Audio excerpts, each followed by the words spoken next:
Well, we are back, huh? We're back at the 9 Club, everybody. Today we got a special guest. Chris Cole. Hey. Is here.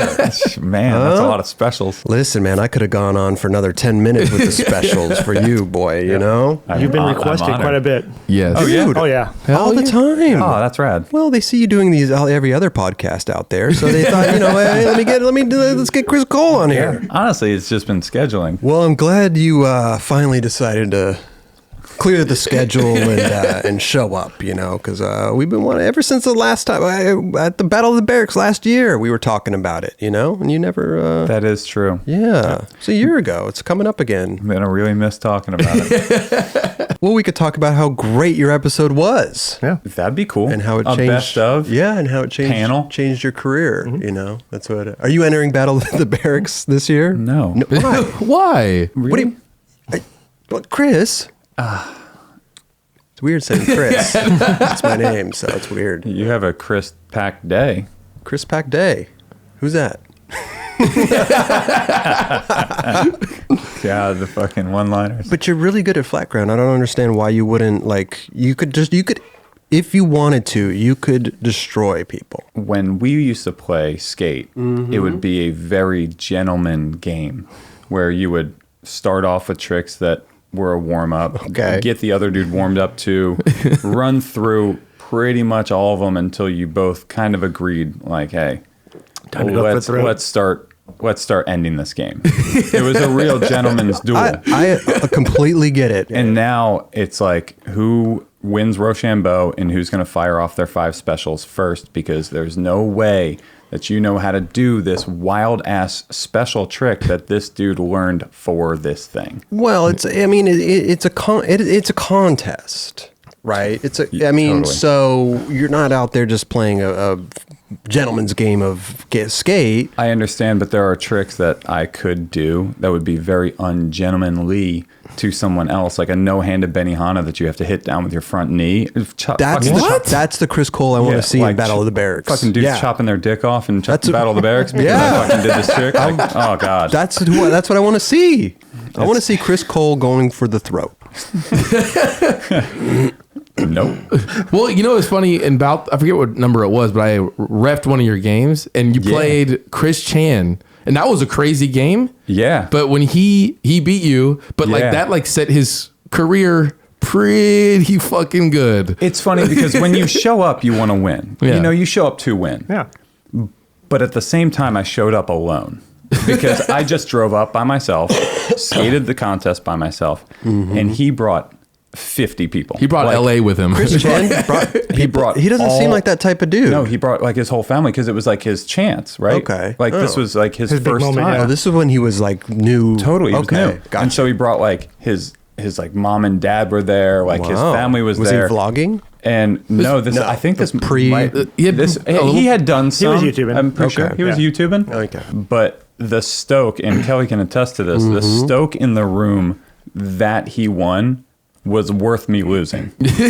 Oh, you felt that? They were so happy. It was pretty awesome. His family was so happy. Like his family came up and shook my hand. Like they were so proud of their kid. And it was thank you for losing. Like shaking your hand. Yeah, basically. Right. Like, It was a thank good you for game, making though. this happen by sucking. Yeah. But you've won Battle of the Barracks, though, right?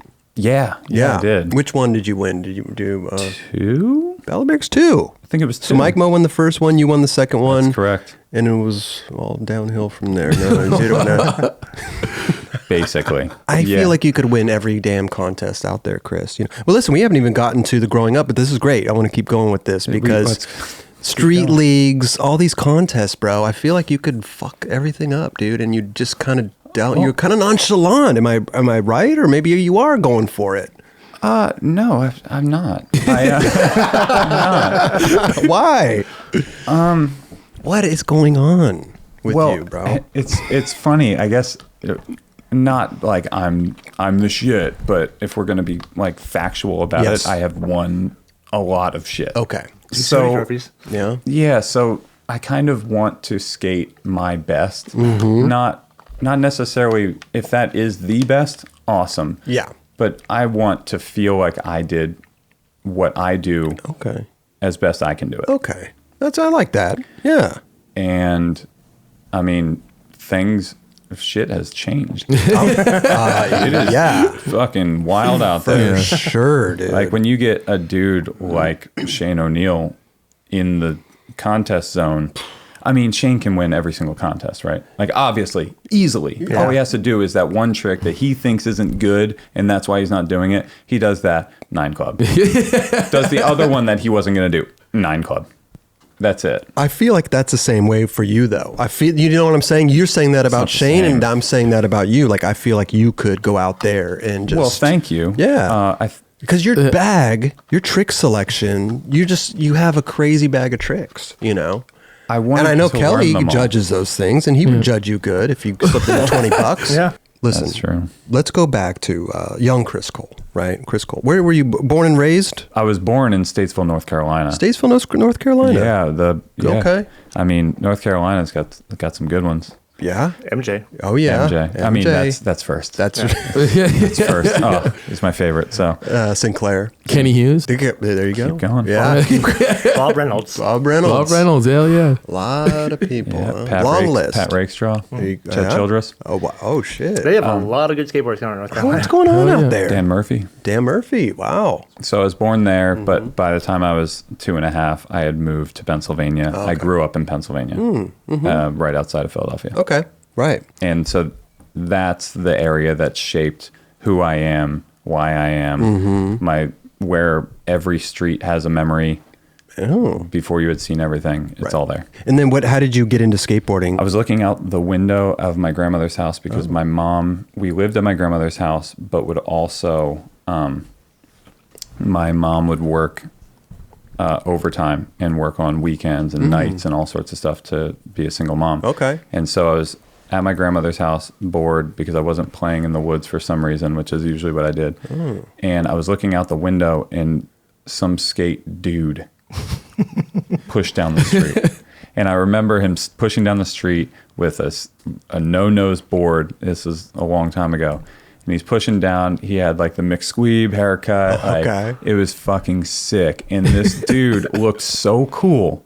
I wanted to be just like that dude. And how old were you? I tell the story so much that I think I was about 6. Okay. But I have no goddamn idea. No idea, right? In actuality, I have no damn idea. No clue. Because I swear, when I was thinking about all these moments, like I got a hole knocked in my forehead, or I learned how to ride a bike and had to eat shit. It was like basically Wallenberg to learn how to ride a bike. Couldn't fucking figure it out.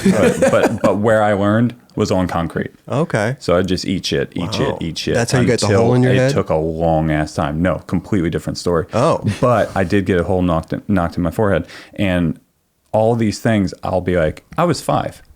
Because a lot of shit happened in 1 year. Okay. But then again, I also don't remember. So it could have spanned a bunch of fucking years. I get you. 100%. Anyway, I saw this dude, thought he looked super cool, thought what he was doing was so rad that I wanted a skateboard bad. My mom was a nurse, was scared to give me a skateboard because she had seen kids in ICU, a lot in ICU, hit by cars or head injuries.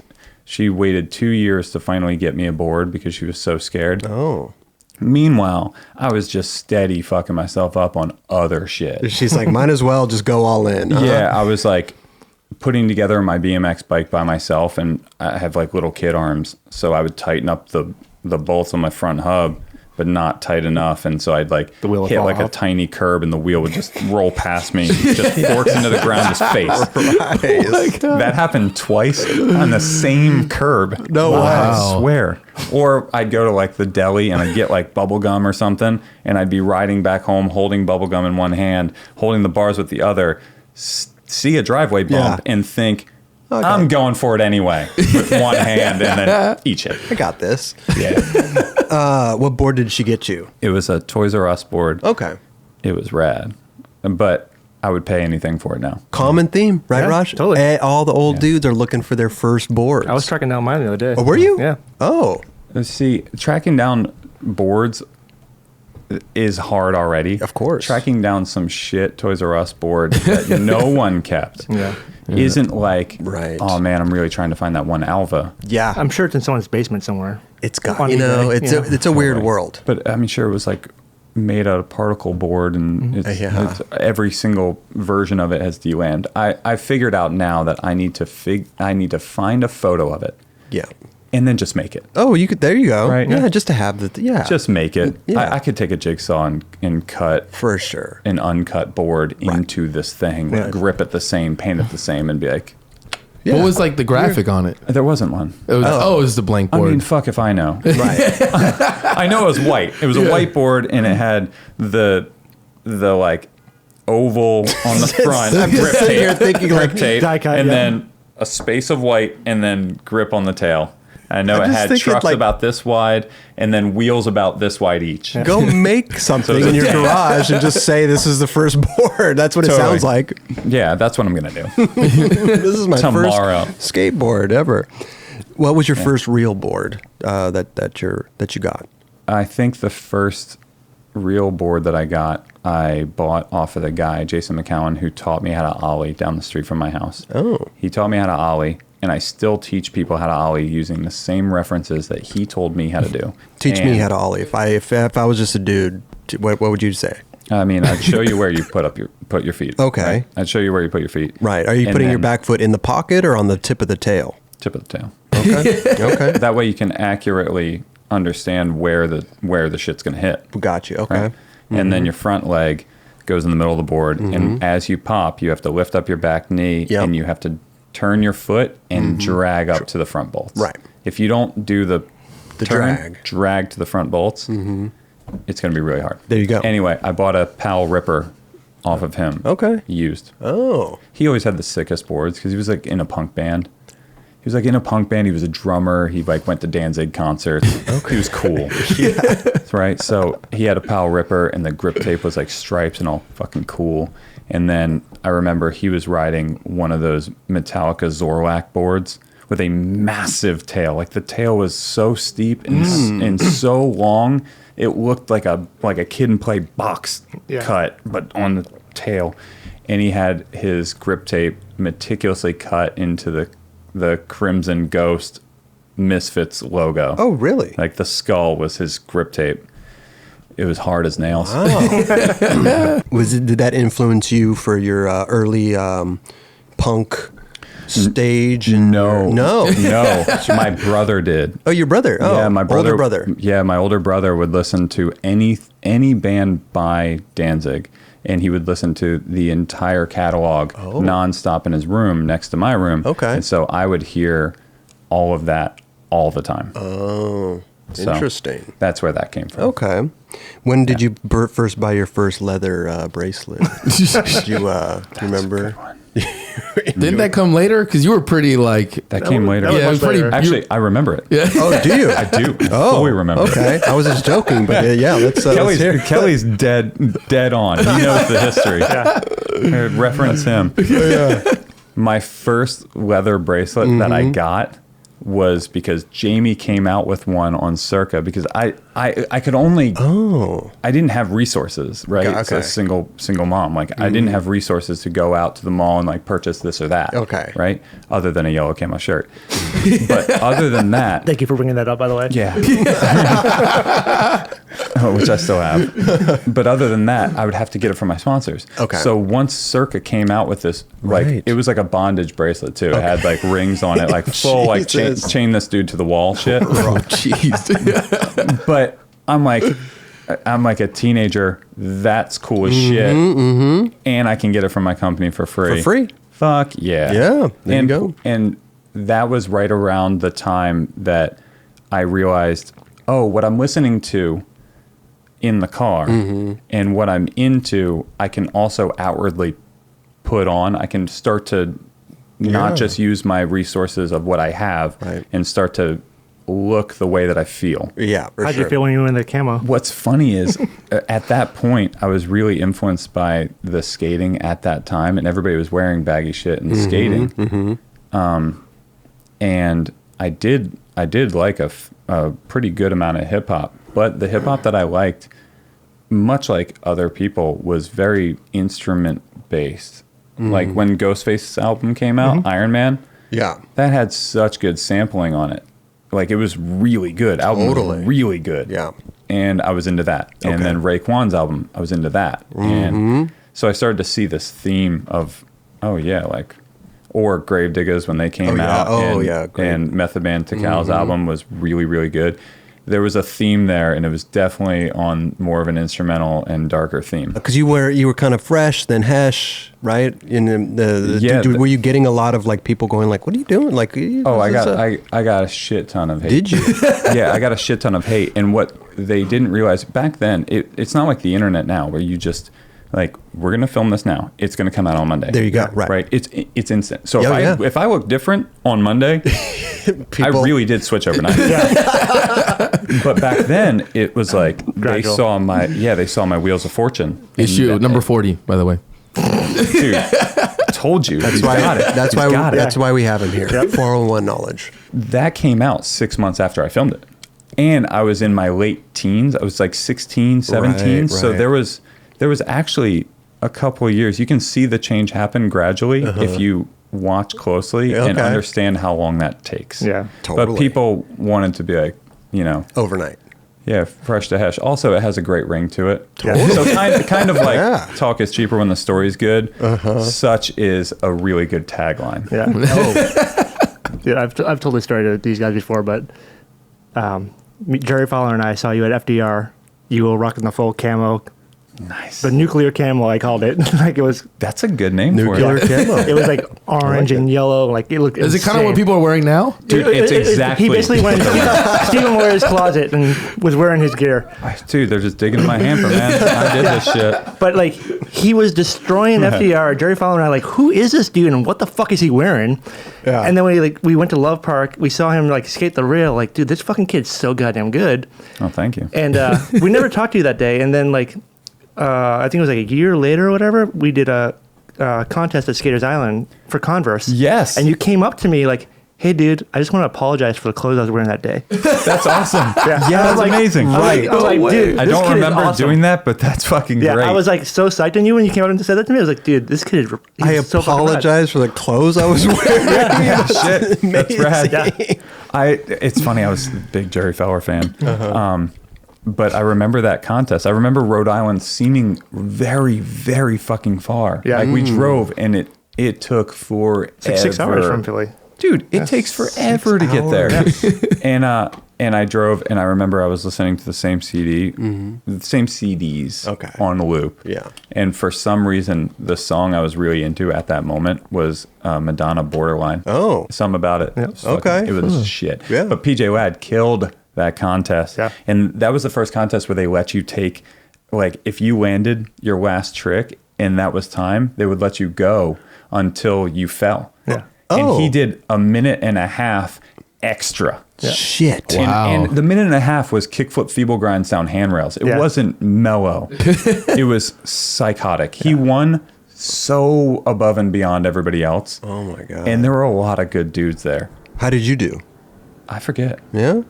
Yeah, I don't know. Huh. But I really did like that. That's amazing. That park. I heard the singer from Missing Persons used to bring her kid there. You know, what are words for? Silver hair. Yeah. Oh. Yeah, she used to bring her kid there. Interesting. Wow. Yeah, kind of sick, right? Okay. So let's go back to growing up and like skating like Love Park and stuff. Yeah. Were you local there pretty much or? Yes. So I went to Love for the first time by taking the train with my friends in about age when I was 11. I was 11. Oh. It was 6th grade. Okay. I had smoked my first cigarette. I had skated my first handrail, just 3-stair. Sounds like a good day already. Did 3 tricks on it. And then we took the train down to the city, got off not knowing where to go. Popped up from the subway station. There it is. It's Love Park's right there. And every dude from the Transworld article is there. Matt Reason's there. Ricky's there. Sergey's there. Stevie's there. This is your first time seeing pros and stuff? Yeah, and they're all there, right? Wow. And so it was a huge deal. And then I don't really get credited as a dude that is like a Love Park skater. Right. Other than jumping down the fountain. Oh, yeah. Because there were there were people that based video parts around Love Park. Yeah. What I would do with my friends is during the summertime, usually, or just weekends all the time, we would go down at about 11 at night and skate till about 2 in the morning. Oh. Because they had lights at Love. So we would skate there all the time. Gotcha. So I was actually at Love all the time, but just not really considered one of those dudes. Oh. So even during the day and then at night also? Or were you just kind of the night owl that would go there? I did skate there during the day. Okay. But not nearly as much. Yeah. Not as much as the other dudes would skate. So you would like skate there, but you and your buddies, it seems like you would go out and film like around the city and stuff. Bingo. We'd go to Burnt Cat or, you know. Why not film it at Love? I don't know. Why was it just too... There's actually a lot. There's a lot of footage of him there. There's a lot of footage. But I actually have all of the tapes, like my Sponsor Me tapes and the Sponsor Me tape footage from my friend Jay Fonstock who filmed. Okay. We had them digitized for the Motivation movie. And so we got all of those tapes digitized. Sick. And so I'm going through them now, and there's a ton of shit that we didn't use. Like a ton at Love. You got a bunch of, you got wild, TBTs. weird lines where I'm like, I don't remember doing that. And now I remember, wow, that's weird. The one trick that stood out the most back then was the no slide nollie heel down the rail. Oh, yeah. Like, no one had skated that rail. That's what he was doing the day I saw him. No way. Really? Yeah. Oh, shit. Yeah. Okay. Yeah. Oh. Because we went from FDR to Love, and then he showed up later and started like instantly went straight to the rail and just started skating that thing. We're like, what the fuck? This kid's amazing. Yeah, but no one really, because you guys were not there. too many people skated that rail either. But no, Pat Corcoran skated it, and shit, I don't know who else skated it actually.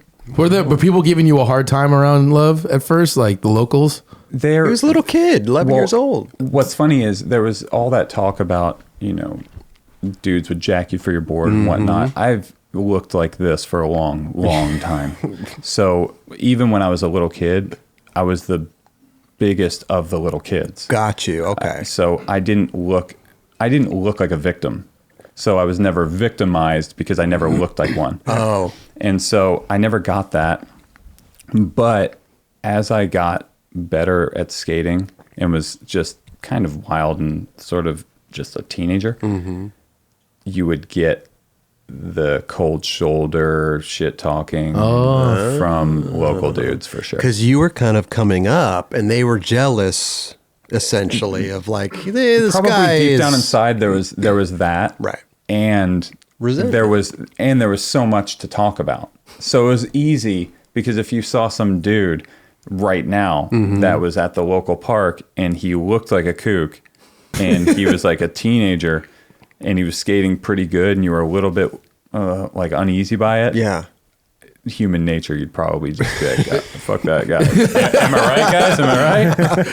Get everybody else to fuck that guy. I see it on Instagram almost every day. Yeah. Interesting though. Yeah, I could see that. But I could also at the same time, I could see like you're getting better. So people are like respecting, like you're getting good. Certain dudes were always super duper cool. Okay. Matt Reason was really, really kind and cool to me when I was 11. The first time I went to Love, I just sat there and just talked to him because he was my favorite. And really? Yeah. And so I just asked him all these questions and he was so fucking cool the entire time. And that always stuck with me still to this day. I was going to say, because you're a very nice guy. Well, thank you. I've seen you around fans and kids and you're always engaging and you're, I wonder where that came from, you know? Well, I know what it's like to be them. Yes. Because still to this day, if you don't fan out on somebody, like where did the disconnect happen? Yeah. Because still to this day, I see Mark Johnson and I fan out. Yeah. Still now, like I see him, I try to act cool. I act cool on the outside, but I'm definitely tripping. Costin, same thing. Guys, same thing. Really? Oh yeah. Yeah. Okay. Totally. I notice you change a little when I'm around too. Yeah. Did I not say? And Chris Roberts. Roger and Kelly. No, that's why it took them so long to come on the show. Anti-anxiety to get on this shit. Were they your favorites growing up, or was it? Yeah, I had a bunch of favorites. Okay. Like I had a bunch of favorites, but there was no discrediting these dudes. Right. It's funny because people will be like, who was your favorite? And that's like a weird thing to say. It's almost like saying It's very tough. which one of your kids is your favorite kid. There you go. Right? There you go. Because they fill such a need Yeah. All of these favorites are your favorite. Right. So it's, they were because goddamn. So if you had to choose one. If I had to choose one that shaped the way that I skate more than any other one, right? Fuck, that's fucked up. You name one, you leave one off, right? Well, I mean, it's a two-parter because I could narrow it down to two. Let's hear two. Yeah. Rodney Mullen and Mark Johnson. Interesting. Wow. Rodney Mullen. Those are the two. That's okay. cool. Did you when you first met Rodney Mullen, were you blown away? When I first met Rodney Mullen was at my first contest, and it was at Rizzo Skating Plaza, like a roller skating rink underneath 95 in like South Philly. Okay. And everybody was at the Sub-Zero contest, and the contest results are actually listed at the end in the credits section of 401 number 7. And Kelly, so, I know it's true. Yeah. Sub-Zero contest, and I was in the beginner section, and I remember going to the contest. My mom brought me, and World Industries had brought like the team. So Kareem was there, and like Steve Olson was there, Rodney Mullen was there. All the Sub-Zero dudes, Fred Gall, everyone was at this contest. Sick. And so I remember Rodney was skating in the roller skating rink next to where the parking lot had all this ramp set up. But he was just skating flat ground in this roller skating rink with a bunch of kids skating flat ground. And so I went in and I got him to sign a bunch of stuff, which I still have the signature on this burnt piece of paper from like a bum's oil drum fire. What, did you just grab something off the I just ground? grabbed something off the ground and signed it. And his signature is still sick. That's like amazing. he's a professional. Right. But he did inward heel flips the way that Daewon does inward heel flips. And I did inward heel flips at that time the way that I still do them, like behind your calf muscle, where you kick out your leg and you let the board kind of do an opposite hard flip. Behind your knee, it goes up vertical more. And so we traded secrets. So I learned the way that he did them that day, and then he learned the way that I did them that day. What? And that was when I was about 11. I never knew there was two different ways of doing inward heel flips. Well, there's inward heel flip where you just flick down your toe. Oh, yeah. Which actually works really well if you're putting it in front of you into like manual or 5-0. Okay. Yeah. Like Joey Brzezinski style? Does he do it like that, or? Joey swings around. Day one flicks toe down. Okay. And then Daniel Castillo does it toe down. I always like the way Daniel did it. Daniel Castillo, he always had a great one. Flick. Yeah. Like it's your foot's way far back and it points. And it's a weird trick because at some point in time you lose track of the board because it's like literally parallel with your leg, so you can't see. You know what I mean? Like there's that split second where it's gone. It is gone. That's why when you do it down stuff, you don't see dudes do it down things that are really long. You see dudes do drops. Yeah. Because you need that float. You need that second of just slow pop. For sure. Rather than I never understood that push trick. it out and carry it. Colin McKay had a good one. Dude, let's learn the shit out of that. If you saw me do it, you would laugh. Bullshit. It is pretty funny. I do like a pressure flip. My feet hit each other. Like click the heels in the air. There's the sequence that Joey Shigeo has of Billy Marks doing a nollie flip down a gap, and Billy will be pissed that I'm calling him out on this, but whatever, dude. It happened. And there's one frame where he nollie flipped, and he goes so mob nollie flip that there's a frame where his feet are crossed. Oh my God. So sick. It's so sick. That's amazing. And it got ran. No, we had. Oh, you okay. Yeah, it got Area 51. Just put in the vault forever. Yeah.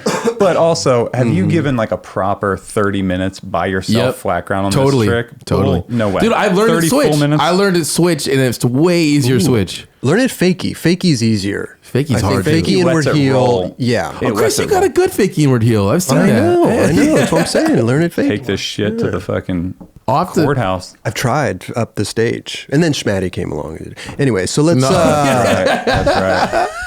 No, but I would love that if we sat there one time, and I'll give you 30 minutes to try to teach me how to inward heel flip, and you will inward heel all over the fucking place. There's bumps out front. Let's go let's go blast one. Inward heels. I would love going that. over a recycle can in no time. Fakey, it's easier to fakey inward heel over some. Anyway, I disagree. Not true. I will nollie. Nollie. The popping leg Nollie's stays down. The weirdest shit. Really? Nollie just goes. Inward heel. Not off of a hip or a bump, because your nose touches quicker. Right. Yeah. Just hits it instantly. I think it just goes up. Nollie inward heels on a Tuesday. Yep. Let's go back to like love. So you're going and you're filming around the city with your homies and everything. Yeah. Are you making Sponsor Me tapes now? Are you trying to get? Were you sponsored by a shop at first or what? So I got sponsored by a shop when I was 12 years old. Oh. And I got sponsored by going to a team tryout with this dude, Sonny Fleming, who was the team manager of the skate shop. We went to Sulfinestone Elementary School, and there was a set of stairs out back. And during the skate session, I tried to tray flip the stairs. And then I tried and tried and tried and tried and never gave up until I made it. Wow. And so it was another tray flip debacle. And I got put on because of that. Because she saw your dedication and your really. And so I got sponsored at 12. And then it's kind of like the things that I was involved in were lightning in a bottle. And I don't know how it just happened like that. But a lot of the sponsors that I ended up getting, and during that time that I had them, was such a pinnacle of like Land Speed, for instance. I was sponsored by Land Speed Wheels. Okay.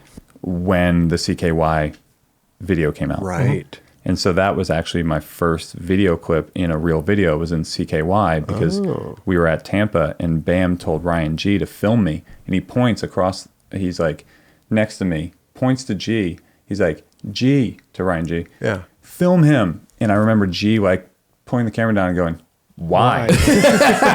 Why? No way. Yeah. And he's just like, shut the fuck up and film him. And that's where the ghetto bird and the backside flip to flat came from. G was one of the haters at Love. Dude, and I went out and I shot so many photos of that. That dude actually has an archive of unused photos of me. He's an incredible photographer. I think like 30.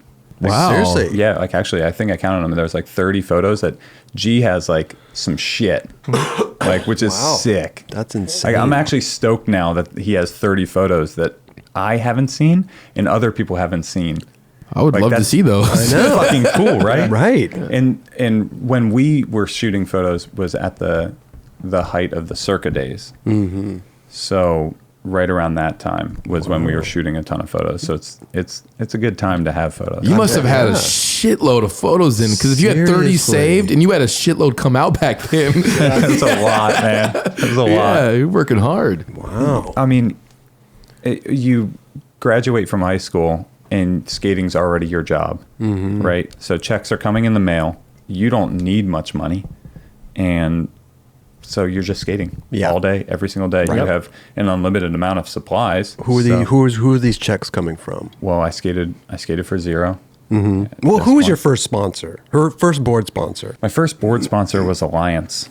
Which was a local Pennsylvania company. And I had turned down a lot of local companies because I didn't want to skate for anything, because I didn't want to water it down and possibly make it so that I wouldn't skate for one of the bigger brands by skating for this whack. Little small, right. Like a whack brand, right? I tell kids this all the time. It makes sense. But it's really hard to turn it down. But for some reason, maybe I was just bullheaded or something, but I just turned down a lot of stuff in order to hold tight. But I met the owner, Brian Mace, of Alliance, and he was so damn cool and so genuine that I was like, you know what?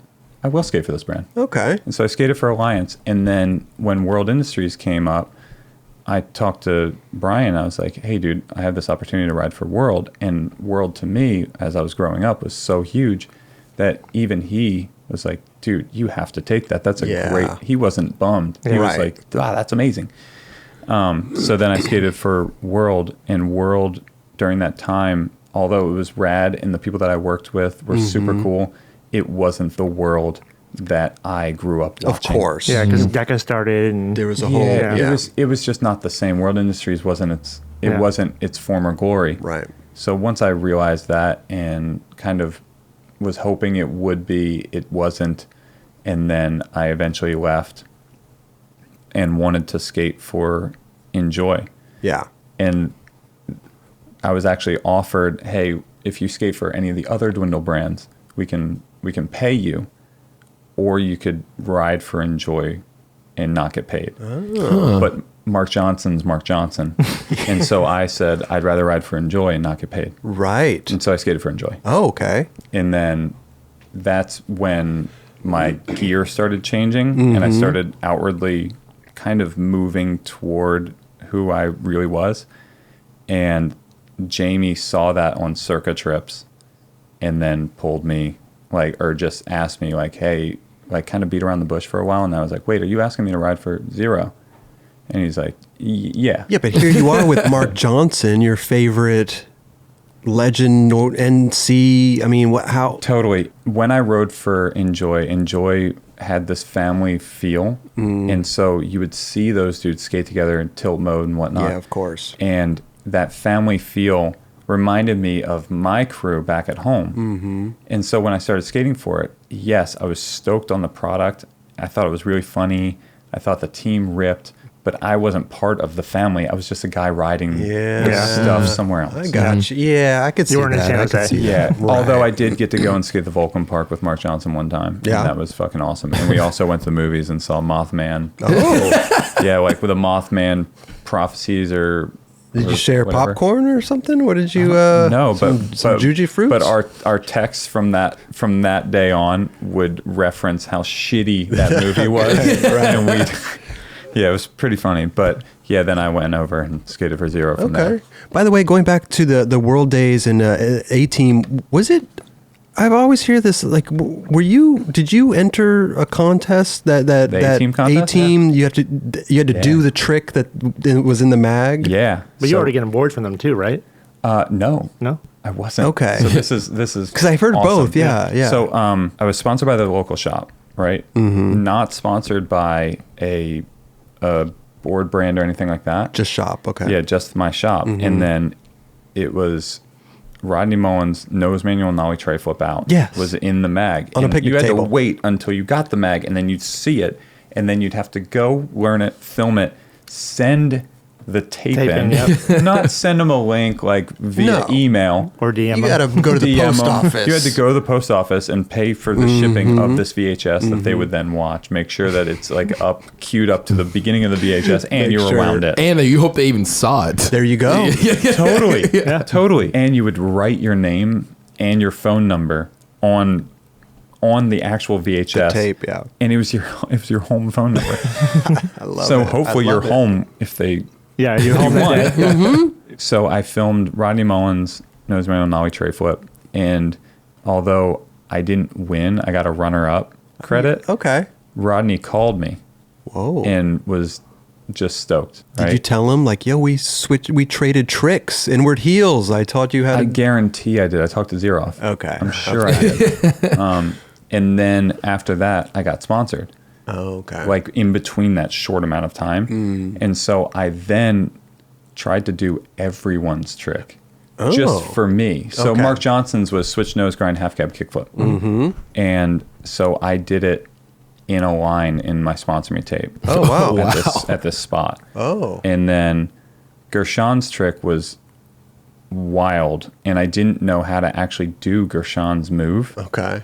But I did know how to do the Yoshi Abayashi move, which was you would do a half of an impossible and then you would kick the truck down. Oh.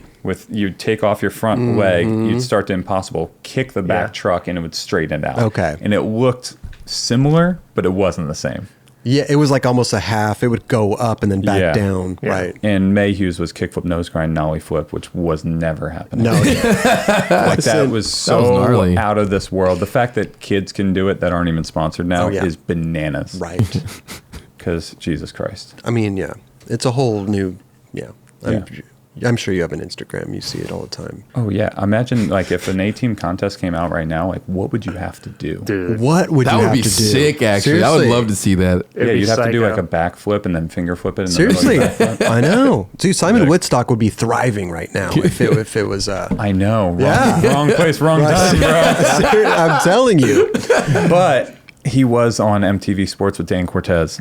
MTV Sports. He was. Oh, what did they have a segment on him doing some weird like skating a skimboard or some shit? All of that. Okay. Kicking shoes off. Yeah, penny suits. Bowling ball. Yeah. He had a board with trucks and wheels on both sides, so no matter which way you landed. Incredible. I built one of those because of that. How did it work? It sucks. Oh, okay. It sucks because you have to land in between the trucks. And the other way, like, what if you do a half a kickflip? Now your back foot's sliding off. You've got these two trucks in the way. It's a hell of a primo. It's stupid. And then you can't ollie. So, like, good luck getting your board to flip back over because your tail is, like, on the ground. The front truck can hook onto your foot. Yeah? Oh, it stoops. Well, if you land primo, it's probably really good. Because this bounce is pretty... Yeah. That's what I'm saying. It's You're on a bummer. Let's go back to the zero thing. When you left Enjoi to go to zero. What was the... So you said you didn't feel like you'd fit in... Yeah, what actually ended up happening, I remember we were on a Circa photo shoot. Okay. And we were out in Palm Desert going to these broken down motels for this Circa photo shoot. Oh, rad. And we were skating in the parking lot of one of the actual motels that we were staying at. And Jamie asked me, hey, what is Enjoi's plan on turning you pro? Oh. And I was like, I don't know. And he's like, wait, you don't know? I was like, yeah, I asked them, and they were kind of taken back, like they hadn't really thought of it yet. And he's like, it's hard to believe at this point because I had been waiting to go pro for so long because back then people would love to discredit that you shouldn't be pro. And I had no rush to turn pro. Okay. I'd rather make sure that I waited long enough so that not one person can say that I didn't deserve it. Okay. So I waited extra long on purpose for that reason. Wow. And so when he asked me that question and the answer wasn't definitive, that's when he says the gears started turning, where he's like, if they're sleeping on this dude. Right. And I see where he's going to fit this brand in about a year. Okay. So I'm going to jump on this now. Interesting. And so a couple weeks later, I went to Tampa, and I was at Tampa about to skate in the contest, and that's when he called. And then overnighted a package of zero stuff to my hotel, and we went to Miami for a Circa filming trip. And we needed to shoot a zero ad that day. And so I did the kickflip back tail on a new board, new shape, new size. New concave, like completely different. And it was called the plank. Oh. Because it was super duper flat. And there was no concave on the nose and tails at all. Were you used to skating? I was used to dwindle boards. Okay. This was completely different. This was Watson. Oh, yeah. Board shop, and the concave was so flat that right now when you stand on it, it feels like a flat wood board, like a completely flat board, and then the tails are just like bent up. Yeah. Huh. It was called the plank, and it was a Mumford Motorhead graphic. So you got the ad and everything. Yeah, I got the ad that day. How did you quit Enjoi though? I was gonna say, did you call Rodney? Huh? I talked to Rodney. Okay. I talked to Rodney. Rodney was really understanding. I had talked to Rodney a lot more than anyone else. Mm-hmm. So I talked to Rodney about it, and he was really good friends with Jamie and just completely understood. Okay. And was stoked for me and for Jamie, knowing that our personalities would work well together. Okay. And the work ethic and whatnot, because that whole camp was boot camp. Boot camp. Straight up. Yeah. How was it boot camp? What was the tours were regimented and they were so hard. Like the tours were so hard, but I didn't know any different. Okay. Because that was what I was growing up doing. Okay. Anyway, I was skating all the time. Right. And so when we would go on our zero tours, the timeline was wake up at the time when you need to check out of the hotel. Okay. And then drive about 3 to 4 hours to the next city. Mm-hmm. If you get to you usually get to the city right before the autograph signing and demo. And we would do those full demo, best demo that city had seen, because we would exhaust everything at the demo to make sure that there was nobody that could say that it wasn't the best. Okay.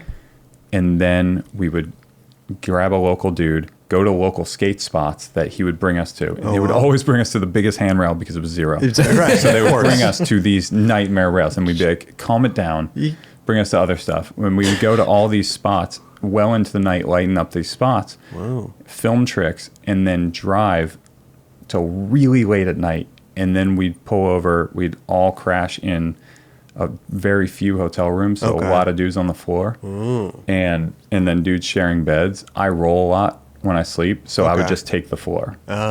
Even if I wasn't I would just take the floor. So you'd start next to the front door and end up near the bathroom. Well, I don't roll that much, but I roll enough that if you've got a boner and there's a dude next to you, it's gonna touch your leg, and that's fucked up. Better off on the ground. Yeah, so I'm gonna stay on the ground. Better off on the ground. Yeah, I just don't want that moment. So that's, and then you'd repeat the next day. Demo every day. Yeah. And you'd tour around the U.S. Now, was this Jamie saying, like, guys, we got to give these dudes the best show. We got to, like, do the best demos. Or was it just kind of an understood thing? It was just an understood thing. It was just an understood thing. The only time that we ever had to, like, have a talk with anyone was either if a dude wasn't skating, you'd be like, hey, man, like, fucking skate. Or that happened all the time. That will always happen in skateboarding. Right. Yeah, but, like, if you're there to kick it live, kick it live. Oh, okay. Your seat is expensive. So if you're not going to skate in that seat, you shouldn't be there. Okay. Because, I mean, as Kelly knows, you plan a little trip. Yeah. Like, you're going to Texas, right? Mm-hmm. That dude's seat for, like, a little Texas trip is $4,000. There you go. Yeah. Right. You cost $4,000 to be in that seat. Hotel. Yeah. That's a lot. Right. You know, and you Gas, add a couple dudes. That's an expensive trip. You want assets out of every single person. Yeah, for sure. So, but like you said, everybody gets tired, and you guys are on this crazy trip. Like, dude, I don't want to fucking skate today. Well, I mean, like I've broken my ribs on tour. Oh. You know, that'll put a damper in your situation, or somebody slams really bad. But you're still there, like, with broken ribs through the autograph signing. Yeah. You know, you're still there at the demo to, like, talk to kids with your arm above your head so you can breathe. Yeah. Things like that. But then the other time we had to talk to somebody was Tommy Guns was such an animal that he didn't understand the crescendo of a demo where you're building the demo. Like, you don't need to fire. You don't need to shut it down first thing. Right. Exactly. So like you go and you're kind of warming up through the demo. It's getting better. Getting better. Then you move over to the big rail for the grand final act. Yeah. But he would go, like, he'd get there, he'd kickflip the pyramid and then, like, ride around for a little bit and then frontside flip the pyramid to flat and then go over to the big rail and start frontboarding a massive But hand that's rail. like his shit, though, And too. everybody would run to that area. Yeah. They'd be crossing the course. We'd be like, what the fuck is happening? Yeah. And then they're just in a tunnel around the big rail. Now we're doing a demo only on the big rail. And it's been 15 minutes in. Yeah. Right. And so we had to be like, hey, follow my lead. Just chill. We'll get to it later. Yeah. Oh my God. Yeah. I think even Jamie was saying that, like, his tours were pretty crazy. When he was on the show, he was saying, like, dude, he would just pull over at a spot at 2 a.m. that they saw driving and light it up and just 100%. Wow. You know, or like I remember there's a spot in this town and we weren't going to stop here and we'll figure out how we're going to get to the next city. But right now we're doing this. We're doing it. And I respect it and I love that because that's what I grew up doing now. Okay. Yeah. Right. So now when I go on tour, if there's not enough demos, I'm like, what are we doing here? Why are we in this town and we're not going to kick it live for the kids of this town? Right. I mean, there are kids that skate here, right? Yeah. Why should we ever come back for another demo because we didn't do one now? Yeah. Let's go. Let's do it. You seem like a good demo, put on a show and just have fun. And I actually love demos. Do you? I love them. Why? Just the energy of the kids of the watching, or just it's the energy. It's the stoke. It's not just filming in behind closed doors. I remember being a kid and what it would be like to be the kid. Yeah. You know, to be putting on as best skating. You're inspiring a bunch of people and stoking them up to skate. True. That's why none of my video parts have ever been slow. Oh, yeah. All of my video parts are fast. And they're all fast because I want my video part to be something you watch and you're not like, man, the cinematography was beautiful in that. You know what I mean? Like, I want you to watch it and go, like, fuck yeah, and then grab your board and go out front and skate. Okay, right. And so demos are the same way. I want to like stoke people up to go skate. And I guess as I'm thinking about it now, it's sort of like a show, it is like a rock show. Yeah. For sure. Yeah, it's like a rock show. Yeah. So you came to town, you did the thing, it like went up, built up, and then you melt some faces. Yeah. Yeah. You melted faces. Right. Well, because I'd hear that, Zero would leave town and the chocolate squad would come in and we would just, Oh, wow. That's like two different demos, we would right? take whatever Zero did and wash it away and we would leave our mark. Yeah, that makes sense. You covered in chocolate. I'm just kidding. But there's this real quick. Go ahead. I always hear the story about Tommy Guns and Jamie Thomas about where he's like, it's like permission to rip, sir. Permission granted. Yeah. Oh, but is that about me or about Tommy Guns? About Tommy Guns, but I never knew. That's funny. I hear the same thing, but about me. Yeah. I always hear it about me, and then people will ask me. They'll be like, "Hey, did this happen?" Yeah. No, it never happened. What? That never happened with Guns. It never happened with me. You know what's funny is like I almost feel like I saw it in a video or something. That's how big this Mandela effect is for me. Oh wow! So it's just full. I feel like I've seen it. Of it. Yeah. Yeah. Right. That was like. Well, it didn't happen. Oh, but all of our friends were talking about it. It was like, dude, that's the craziest shit I've ever heard. But did it happen to Tommy Guns or has this? So. It's never happened. No, it's never happened. I wonder where this thing came from. Raj, you know of it, right? Slap message board, probably. But maybe. It's funny. It's totally. It seemed like it was totally believable too, because how crazy you guys skated. Well, also, like if it was said as a joke too. Yeah. The joke loses meaning depending on like which circle it's being spoken in. Yeah. But I never heard anything like that, especially not serious. Yeah. But I hear a lot of rumors like that, especially with Jamie, because he is his personality. It's that's an alpha male personality. And so it breeds a lot of rumors, such as Jamie outfitted me, right? Oh. So Jamie totally like overnighted me a box of clothing and was like, here, you dress in this now, you're on Zero. And that was the rumor that went, and that's why I wore this shirt right here, which is the shirt that this is all about.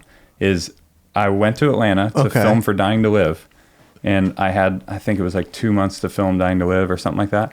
When I got on the team, it was like 2 or 3 or maybe even 4 months to film Dying to Live part, and we flew to Atlanta. And we were staying at this dude Joel's house, and Jamie went to a thrift store and found this shirt, and it was too big for him. Oh. And so he's like, "Hey, do you want the shirt? It's too big for me." Okay. That was it. That was it. That was it. It's this Bark of the Moon shirt. I think he bought it just because he knew it was too big for him, and he said, "Hey, I'm going to give this to Cole, and it's going to switch his whole shit." I mean, he would do that. He would do that, but as I'm not trying to be all sentimental. Like it would be like tough love. Like, hey, I saw this. I thought you'd really like it. For sure. But I also don't want you to think like I was, sitting there like, thinking about you all mushy, or make you feel like you have to be like, oh my God, thank you so much. Yeah. He would rather not take the thank yous. He knew you'd like it, so he got it for you. And then he gave it to you like, hey, I was going to throw this in the garbage. So here, take this pile. It's funny though, because I did hear, I heard that rumor too, like he outfitted you and totally the thing is too, your like shit. You went from Ryan for Enjoi, which is, bright colors and whatever else. And all of a sudden, you get a box of Zero gear, it's going to be completely different. That's a really good point. That is true. It's like Elijah Burrell used to ride for Foundation. And then when it wasn't riding for Foundation, all of a sudden everyone was like, oh, he switched up his kit. He's no longer Corey Duffel. He's like, no, he just got a box from Chocolate and now he's wearing chocolate gear. Dude, that's a really good point. Yeah, you're going to look different. Yeah, you're going to have a shirt that has Bon Scott on it. Yeah. Because they had a shirt that had Bon Scott. Right. Well, even in Bloom, when you were riding Enjoi boards and that, but you'd see your dressings change during that, and you had Enjoi boards. So you could totally tell that you were actually into what you were wearing. Well, it's funny, but I'm happy you noticed that. There's the line in Bloom, heel flip and then nose blunt on the rubber tree rail at night, and I'm pretty sure I have a Danzig skull drawn on my grip tape. Oh wow! It's an Enjoi board. Oh. Like it's like the half pink, half white Mayhew board. Okay. I always tripped that you skated Chafee and you had a line there in your part. That was sick. Dude, I fucked with Chafee. That one amateur video, I had a random trick at Chafee too. The amateur video, holy shit. It was like a pop shove it, nose grind, shove it back, or something sick. like that. And I don't even remember really doing it. And then it came out in that video and I was like, oh shit, I did that. I don't know this video. Amateur. Was the one that Mike Stanfield made? Yeah. Oh, and Mike you know Stanfield. what's funny about that is for a while, I tried a different line at Chafee, and the line was the same line, but then the half cab 5.0 180 was a half cab 5.0 backside flip. Wow. For a while, and I couldn't get it to. There was a lot of tricks in that part that was really quick. It seemed like I can't remember. There was a lot of tricks in that line. Yeah, because then you did trick over the. What? It was tricks up the stairs, and then you went switch ollie over the block, and then like a fakie flip or something, and then a half. It's always a fakie flip. Yeah. Fakie flip is my tray flip. Yeah, because everybody tray flips in the middle of a line, and once I recognized it in like the earlier 4-on-1s, like the mids, like the 30s, 40s of 4-on-1s, I realized everybody tray flips in the middle of a line. For sure. Yeah. I understand why, because it's beautiful. It flows. You're keeping the same stance. Keep your speed too. Keep your speed. Mm-hmm. It's the magic trick. It really is. It's fucking awesome. Like, what are you going to do? Kickflip? You know what it is? It's like a bartender makes an old fashioned and it's like a test of like whether you're a good bartender because it's so basic, but do you make a good old fashioned or do you not? Yep.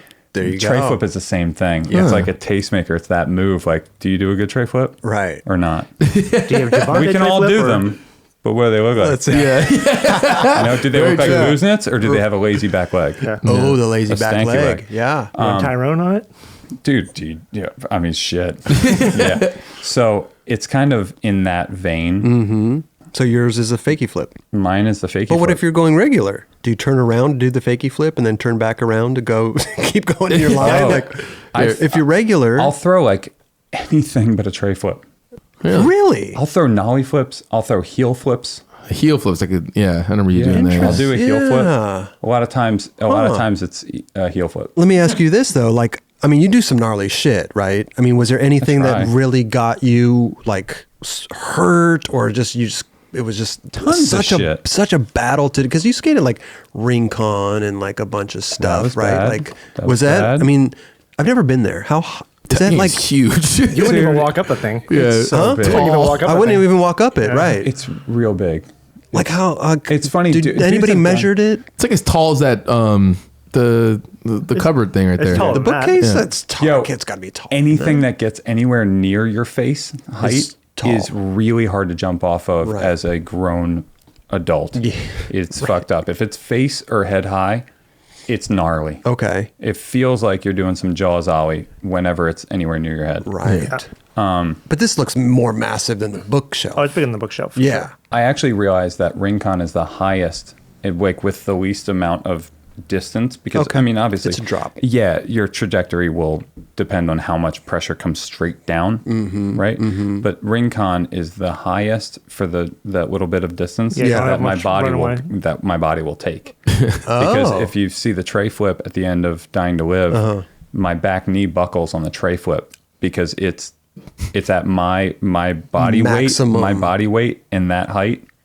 That's it. Maximum that's what I got. Capacity. That's it. So you know if it's a Rincon height, I have to either go out, or it's just I can do that. If it goes any higher and I don't go out, I'm gonna buckle. It's weird though because to me it's like if I'm skating, which I would never do, but if I was skating Rincon, if I was skating, which I would never do, and you'd skate the bottom stairs of the ledge, right? I'd be skating flat ground and giving you a high five when you landed the trick. But no, it's like like you said, it's a drop. So that therefore like.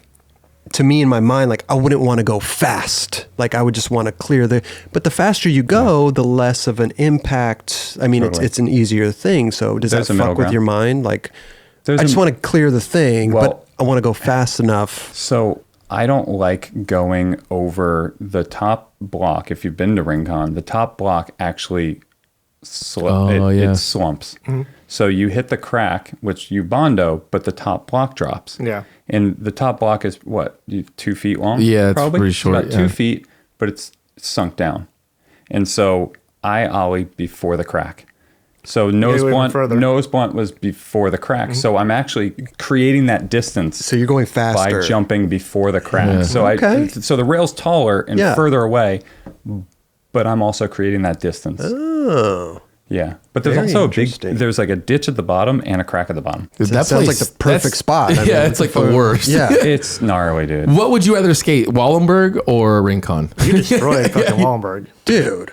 Yeah, I got destroyed at Wallenberg. I can't even look There was at a that contest place at Wallenberg. You like tray flipped it like second try, dude. I was there. No, that was back 3. That was second try. Okay, back 3. There you go. Tray flip was still anything not second try on that fucking thing. Tray flip was the opposite of I second was try. there. I was there. You were rifling shit off. I clapped for you that day. Thank you. Yeah. Wait, what, the back 3 day? Back to the Berg or something. Back to the Berg? Yeah. That's exactly what it was. It's because there was a first Wallenberg contest. Yes. Right? And the first Wallenberg contest was the first time I tried to tray flip it. And I tried to tray flip it, and I broke my tail off of my board, and I did the splits. And as I'm doing the splits, I could feel my hips pulling out, like my femurs pulling out, and I could feel it happening. And I was like panicking, trying to get my muscles to pull my femurs back in. And so I was super, like, that took me out that day, right, during that contest. And that's why it was like, oh, I have to go back for this video. To go do the tray flip. Oh, wow. So I went back. That trick beat the shit out of me. Did you have the roll in for that trick, or did you put? Yeah. Yeah. We put the roll Every in. time you've skated it, you've had the roll in, or?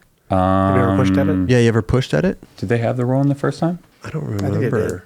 They know did. the second time. They did have it the first time. They did, Yeah. okay. Yeah, because the second time was a different. So, like, you going Animal. up to San Francisco and be like, oh, I want to tray flip Wallenberg. Like, do you make the call? Like, who's, like, is Jamie making the calls to it's get like the ramp? And Jamie hits up Thrasher and Okay. says, hey, like, And who's or bringing Deluxe? I think it was Deluxe. It was right. Deluxe. They I have think he hit the up ramp Mickey. basically sitting in the parking lot there at do they really? Thrasher, yeah. Oh, at Thrasher. I thought you meant the so school. they'd say, like, are you down? And they'd throw it on a trailer. And then what did just they drop it do? off. Like, they just cut the lock to, I mean, how did they get it in there? Like, I don't know. No comment. Huh? No, Okay. I The was gate's open honestly, sometimes. I was Is it? just in charge of tray flips. That's it. That's all you were. That's all I know. But you see, I like that though, because Jamie's doing the legwork to get the ramp there and letting you just do your thing. It was. I love that. Yeah, that relationship yeah. works really well. It's great. And I think that type of relationship works very well for a lot of skateboarders. Oh, for sure. Because A lot of kids need you're their hands held. Yeah, you're so hyper focused on the thing that you do Totally. that a lot of dudes can't even check into hotels. They can't book their own flights. They can't do anything. Yeah. They That's like need Kelly. they need a proper. What do you mean? I'm a handle. team manager, dude. They need a Kelly. Yeah. Like where do we go next? And Kelly's like, dude, totally. Where are we eating at? seriously? Yeah. I gave you an itinerary. I don't know. Right. I don't know where I put it. But not only is Jamie like a skater, but he's like the chief to go out and get that's this how shit we got done. the name. Yeah. That's how we got the name Chief. Right.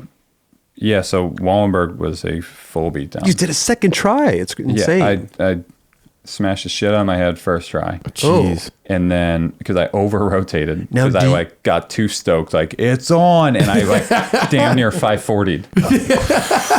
And then I hit my head, and then Chief was right there, and he checked it. It wasn't bleeding, and I ran back up, and I did. Oh my god! Now, does it hype you up more that the crowd is there and like it's this whole thing, and you go do it second try, or the hype is there, but the crowd is there on the roll-in Yeah, too. it's seriously like and, a narrow and corridor. so you're Right. you're trying to like get a position to even drop in to go, and not at the same time as another dude drops in, because if you both drop in at the same time, what do you do? What do you do? Do Right. you both jump down Wallenberg together, or Holding hands. do Yeah, you I would just stop reach and out run and, back, like- Yeah. and then you got to get in pole position again? Yeah. Yeah. which is bullshit. Right.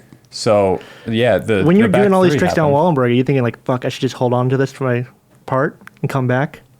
I never thought that. No, you're just like, fuck, I'm just going to rifle yeah, shit off. Yeah, like back three, I wanted to do, and then they talked about Moose wanting to do it, and I was like, I like that dude skating, but oh hell no.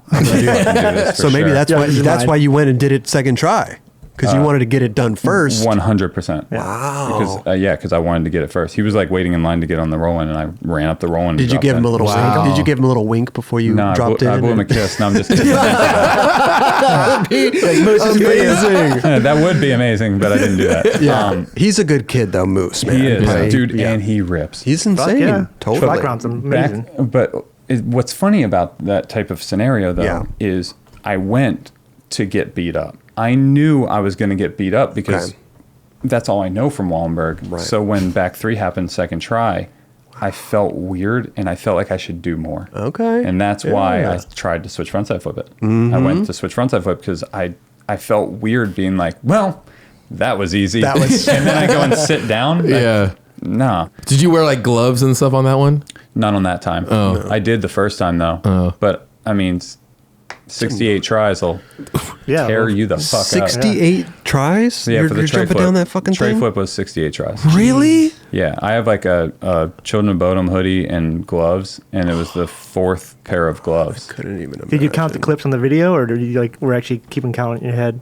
Mike Gilbert counted them. Really? Oh, I can't keep counting my head. I went skating with Chris one day. He actually brought a counter with him. You know those little club counters? Yeah. I ended up smashing it on the ground because I was just I couldn't even. You got like over 100 and something. Yeah, I was like, fuck this. That is for a manual trick. Awesome. I wanted to see how many tries. Trick, though, Jesus Christ. Well, that's what I'm saying. That's why it got smashed on the ground. Wait, so you tried to count how many tries, and then you got so mad that you broke it, you never found out how much it was. No, dude. It was, and the funny thing was, it was that little mani pad in Torrance. You know, the one that's like super easy to get onto. Oh yeah. But it's like because it's so low, it's difficult. Yeah, because you're dropping into a manual. Yeah, dropping literally. Because there's a perfect middle ground for most manual tricks. Totally. And 11 inches is like the perfect height. It depends on which move. It depends on if it's nollie. It depends on if it's fakey. Absolutely. It depends on everything. Yeah. Like you guys skating the courthouse, that's tall. Right. Doesn't matter what trick you're doing up it. That's a bad spot for it because it's too fucking tall. Right. But I don't half agree of on that would probably be perfect for most tricks. Perfect. Totally. Most tricks. Yeah. But the thing with the stage is that, you know, if you are doing like a trick to fake, like fakey inward heel, fakey manual, right? Yep. That would just go right up into fakey manual As long as you can pop perfectly. it. No, I mean if you could, You know what I'm pop it- saying? Dude, You Lucas pop was the trying that. shit out of it. Lucas was trying that, and it's like it's just hard to go fakey and get up like that. It's hard to get your body to stand up. But you know what I mean, though? Like That's true. Yeah. Because you have to jump with your chest. Yeah. certain tricks not just just legs. go right into it, and then all you have to do is literally like go from squat to stand up. Well, what's wild is Kelly's fakey tray. I've never seen it. Goes as though it's about to do a rock. It's about to hit rock then and pop roll, it out. and it just like it's That's like what I movie figured out. magic. It just gets Totally. right up. But But it's you all- always get that back truck on. It's all timing. That's all it was. You know what I mean? It was like, oh, I gotta go faster and just time it out, and it worked. a lot early. of timing, not all timing. There was also a shit ton of glute muscle to get your ass up that thing. We're going to regular manual or switch manual, like Chris did the switch flip manual, like that's like a lot harder than going into a fakey manual or a nose manual, Yeah. I'll say. You got to get up and over. Yeah, up and over and to balance on the switch manual to the manual is like that's tough to do. Yeah, I it's love how crazy. every episode just goes to fucking courthouse talk. Well, it's a good It's topic. because it's happening right there. That's what it is. Thanks, Mark Johnson. What's wild is I came out to California on one of my first trips to California, and I wanted to have the California experience. I was so stoked. I was like skating for Action and World at the time. Oh shit! And I went with Jason Hernandez to the courthouse. Mm-hmm. And the courthouse was the famed courthouse. Popping. Oh my God, like girl videos, like goldfish and stuff. It was the shit, right? And so I got to skate it, and I skated the stage, but I couldn't skate it like a manual pad. Like it's fucking big. It's big, right? It's big. Like you have to have your manual game on fire. So like when I skated it as a ledge. Yeah.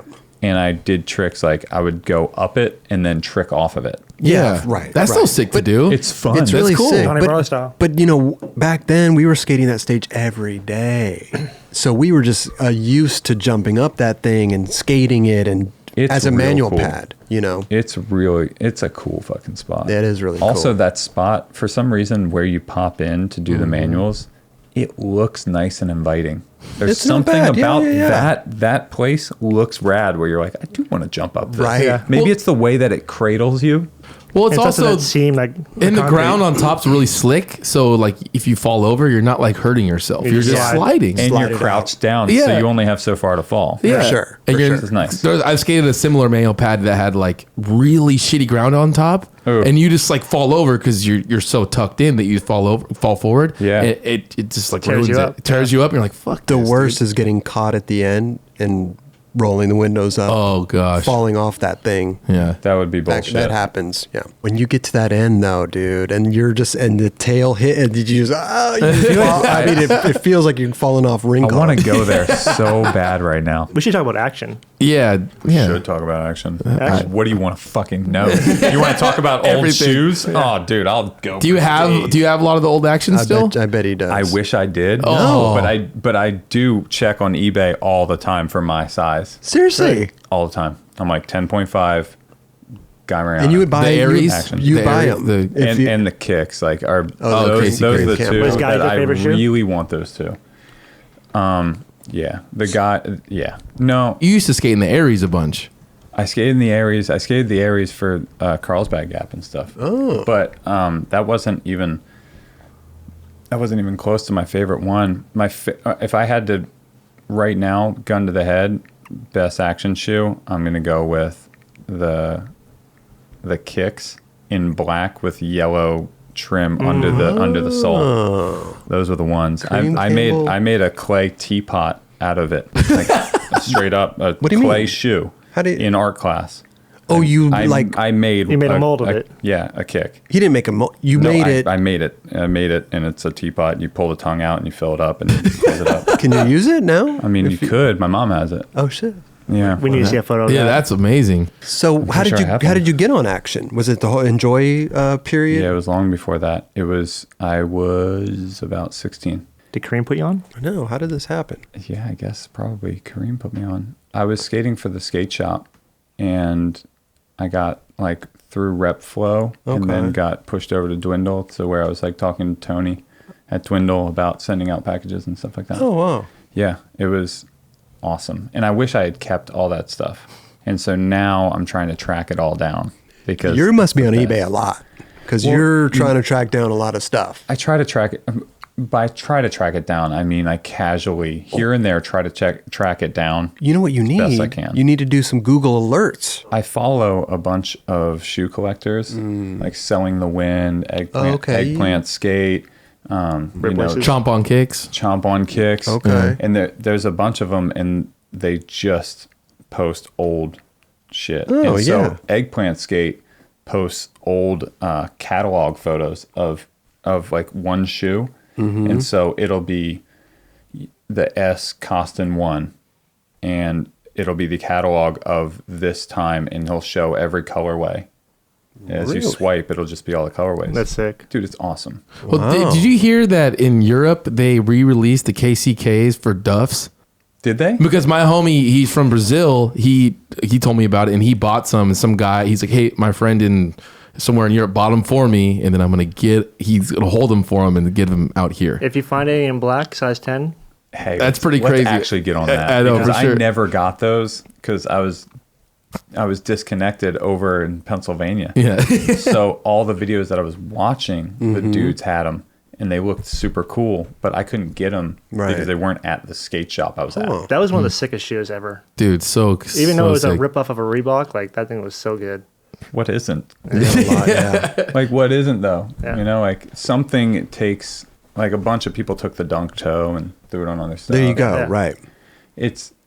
I feel like, though, during that late 90s, early 2000s was the most original skate shoe era.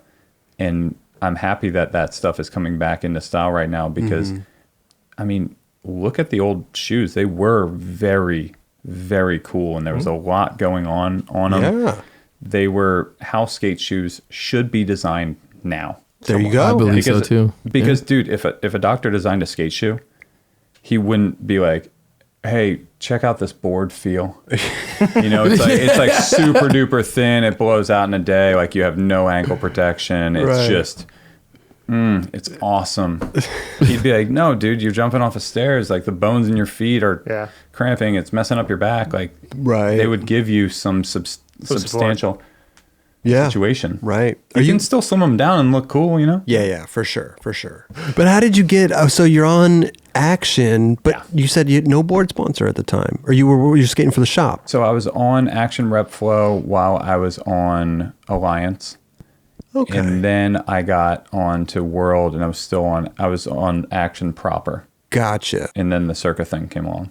Right. After that. And when the Circa thing came along, was Action fizzling out, or did Circa offer you more money, or how did that? Circa came out and they were awesome. Action had been fizzling for a bit. Gotcha. It was kind of disjointed and kind of weird. It was the later years of Action that got kind of bizarre. Totally. And I also I didn't have a clear path of moving up. And that's a big thing if you don't know how you can better your situation at a sponsor where you're filming and you're shooting photos and you're doing everything that you're supposed to do. Right. But you don't really know how that's bettering you in this situation. You're not climbing the ladder at all. Yeah, there's you've already reached the ceiling enough of what they'll do. Right. So then I had Jamie and Chad both over at Circa, like, hey, we should put this dude on. And I know that a couple of the other people on the team were like, no. And they actually had to fight. Seriously? Like Chad and Jamie had to fight in Circa to get me put on Circa. That's wow. Awesome. Who were the people? Huh? I mean... Lopez? No, but they had Appleyard. I know, I was going to say Appleyard. They had a great squad. They had a really good team. Yeah. And so, like I said, with the lightning in the bottle thing, this happened where I got on Circa, and Circa was so huge. And then we did the video radio tour, and Tom Penny had disappeared for a long time. Muska was at the height of Muska. Jamie's at the height of Jamie. Yep. And they're both on the tour. And then there's Colt Cannon. Oh, yeah. And Mark Appleyard. And James Craig was on it. Sammy Baptista was on it. John Rattray was on it. Like, shit. All these people. It was James Craig that probably didn't want to. All these dudes were on this tour. Yeah. And I just so happened to be on that tour. And then Tom Penny reemerges from like hiding. It's insane. After years on that tour. Crazy. It just worked out so well. And you had your own shoe, right, on Circa? No. Wait a minute. You never had your own shoe on Circa? Funny thing. I designed a shoe. Oh. And I designed it. I didn't know how to use Illustrator at that point. Okay. And so I used Photoshop, and I drew it up in Photoshop. And that must have been so difficult. Dude, it took forever. Now, they said go design a shoe, or you were just designing it and handing it to them hoping? This was like at the point where, hey, we got to start thinking about designing a shoe. So what would you want? So I designed this shoe, and it had a big C on the side, but it looked like a panel, but you could color it, and it would be a C for Circa or my name. Chris, yeah. Chris, right? C, yeah. And it was pretty rad. It was, and the way that the inspiration that I drew from was there was one Circa that I always wore, and I forget what the number was, 103 or something, but I wore it a whole lot. And then Rally's Vans had like a double top layer on your toe. I put that on there. There were a couple things, and I sent it over, and that was right about the time that Circa kind of shit the bed. And when they spent too much money on snowboarding? On snow, yes. The snow, there was no snow one year, and Forum was a part of Circa. So we would get our checks in the mail, and they would bounce. No way. And then they'd say, oh, yeah, I don't know why that happened. They'd send you another check, and it would bounce again. Whoa, dude. And so that happened for a long time. And then your bank would fucking charge you for that. And the main problem was that no one, as rad as I thought the company was, and as rad as I liked the people there, whoever was in charge wasn't telling us what was happening. Because had they said to me, hey, this is what happened, that's why your check is bouncing, here's a one-sheet contract that just says, like, X amount of months to let us get our feet under us, and then we will pay you this much. Right. We will pay you your back pay. I would have been like, okay, cool. There you go. but they didn't. Right. And so I just never knew what was going on. And so eventually I had to just leave. Yeah. Because nobody would tell me what was happening. So communication is key. Yeah. It's crazy. Exactly. So that happened, and that was a bummer. Wow. But I had designed that shoe. Okay. And that shoe came out. But after the fact. Not with my name on it. Did it have a C on it? It does. It had every... Yeah, so I mean, I'm not gonna like call out whatever, but if you Google it, you'll find the shoe. No way. You'll find it. Do what I do, man. Send them an invoice. You know? Yeah. I think they're completely gone now. Oh, are they? Yeah. Oh shit. Okay. Yeah, I think they're gone. Yeah. It's a shame. Yeah. What did you do after Circa? Did you have a plan, or you just left? I had to wear them for it was contract a specific amount of time. So what I did do was I told them to send me the all black Appleyard 3s that came out. I was like, send me a whole box of them. And they sent me a giant box of just all black Appleyards.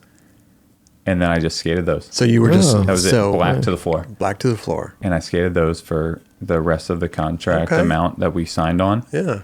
But they kind of broke the contract by not paying you. I mean... Totally. They were in breach, but in order to make it clean, it was like, okay, whatever.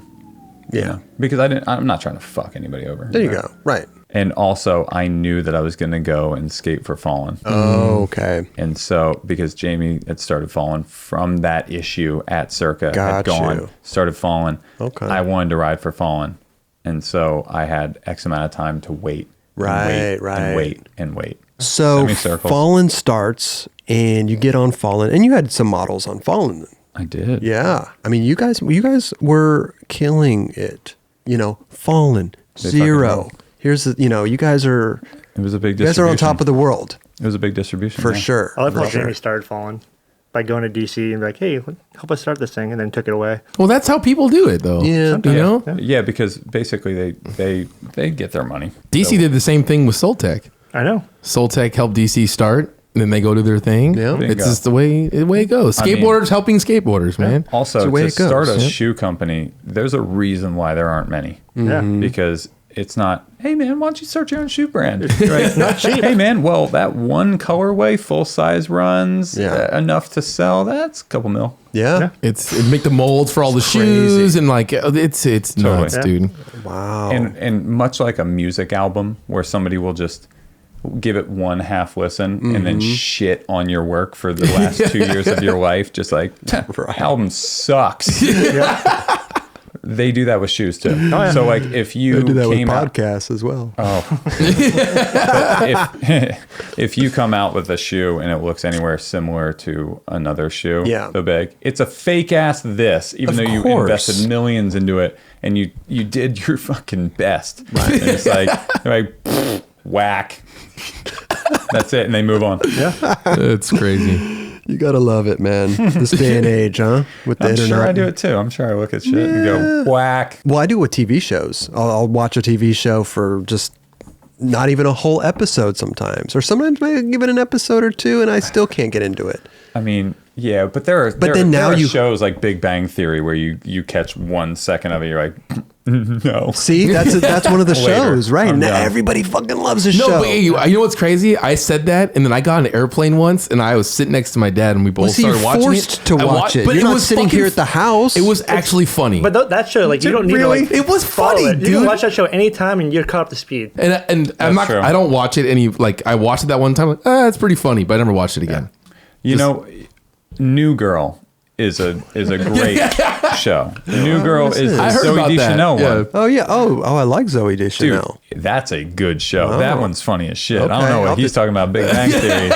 New Girl's funny as shit. Check it out. Also, if I'm on a plane, I'm usually watching Lord of the Rings. Lord of the Rings. Oh yeah. If Two Towers is offered, Two Towers is You a Game of Thrones guy? Game of Thrones? Yeah, totally. Yeah. Okay. Yeah, but I'm not just like it's not a blanket medieval times. Okay. I can't get into that genre. I can't get into that era. It's just good storyline. Yeah. So, I mean, every show you watch it because of character building. For sure. For the most part. For sure. Lord of the Rings is the shit, though. The Hobbit. Yeah, the Hobbit. Awesome. I've never seen it. Harry Potter is great. I've watched a couple of Harry Potters. I mean, that's all in my wheelhouse. I can't imagine watching them over and over again, though. You haven't checked out ABC Family. Right now, turn on ABC Family. I guarantee Sorcerer's Stone is on right now. Chamber of Secrets is on right after it. What was the second one? Harry Potter. Second Harry Potter movie. I think I saw that one. Sorcerer's Stone. Sorcerer's Stone. Okay. Yeah. Yeah. Because I think the first one's Chamber of Secrets, right? I don't know. I have no idea. Big, Should we text Garrett Hill? how many are there? There's 20 movies. There's 8. 8. Seems like 20. Right? There's 8. She's idea. writing a new one too, right? Let's do this, guys. Okay. I love where this is going right now. There's God. Sorcerer's Stone. Yeah. Chamber of Secrets. Chamber of Secrets. Half-Blood Prince. Okay, never heard of that one. There's Goblet of Fire. Oh, okay. There's Order of the Phoenix. Lord of the Phoenix. Order of the Phoenix. Order of the Phoenix. Get it right. Sorry. There's Deathly Hallows. Oh, Part 1, Part 2. 2 parts. There's another one. Garrett. God, where's Garrett? Is he a We need big him. fan? Sounds like biggest it. Oh, fan. Prisoner of Azkaban. Prisoner of Azkaban. You could Yeah. like That be sounds like a. You could be making all these up, and I would be know. like, cool, yeah, totally. really? Prisoner of Azkaban. Really? I have no idea, dude. Yo, That's it's the last good. one. Prisoner of Azkaban. No, Oh. that one's before. That's where Sirius Black. Okay. That's where you meet Sirius Black and you realize that he's not a bad guy. I don't know who this is. All I know is spoiler Totally alert. spoiled it for me. all I dude. know is Gargamel. That's definitely the Smurfs. Oh, this is Smurf. Oh, okay. That's the Smurf.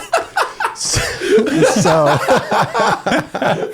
I mean, you can't throw a name out from an 80s cartoon and I don't got it. Bones bushings. What do you use? I put Bones Hards in. Oh, Wow. I ride my trucks very tight, but my front truck is loose. okay. Because you guys turn. talked about this with Ishad. Yeah. He can switch around his board because he rides a symmetrical board. That's right. Yeah.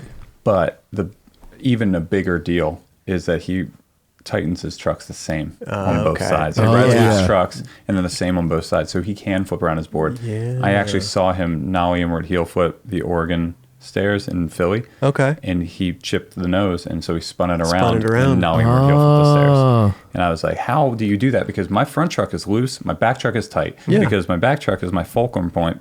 My head is sitting over my back truck. Yeah. So I need stability back there, and I turn with my front. Okay. Oh, So I do want a symmetrical board, but I can't skate the nose as the yeah. tail. Right. That's not what I can do. I mean, you grew up skating that way, you know? You grew up thinking, all right, this is my tail of my board, this is my nose of the board, this is how I'm going to turn. you know? Exactly. Yeah. Yeah. Because if I do a frontside flip, I want to then be able to do a switch trick. I don't want to do a frontside flip and then have to do like a fakie shove it Yeah. in Yeah. order to do a switch flip. Okay. Right. Also, the trick was to wear out both tails. Mm-hmm. Just like when you were younger, you used to trade shoes with somebody who was the opposite stance of you in the same size. Yeah. Right. Because you tear up one side, he tears up the other. High five. Switch it. Yeah. Yeah. Right. You guys have 2 sets of shoes. Yeah. Sets of shoes. Man, you are very you're a calculated person, you know. Very calculated. With that, yeah. Yeah. So That's why him and Rodney got along so well. I know. With Rodney, he loves it, and I understand what he loves about it. Okay, right. Because I recently, relearned a bunch of math stuff while I was driving to LA. Okay. Because I wanted to figure out what my average speed was going to be if it's going to take me 50 minutes to get 14 miles in LA. How fast am I going to be traveling? And so I had to figure out how to do that, but I also had to learn how to divide again. Long division, Wow. which I did not know how to do anymore. So you're trying to find your average speed through that time. I basically listened to what they were doing on these YouTube videos as I was driving up to LA, stuck in traffic. I listened, and I keep a big Post-it note on my center console right here, and I'll write on it while I'm watching the road. I'll just write like ideas and stuff. No way. And so I would do the math like this as I was driving. If you got pulled over, the cops like, know. what are you doing? Like, oh, I'm doing math. I'm learning long division again. I'm doing long division right now. What do you want from me? He'd be like, get out of the car. What are you hiding? But I can understand why Rodney loves that. And there was the innovation part of Rodney is really funny. We went to a Ben Harper concert, and he was there, and we were backstage at Del Mar Fairgrounds, and we started talking about hard flips, and with Ben, Rodney, and I, and we were drawing boards in the dirt, and then showing where we set up and why we set up in order to, like, if your trucks are tight, you have to do this.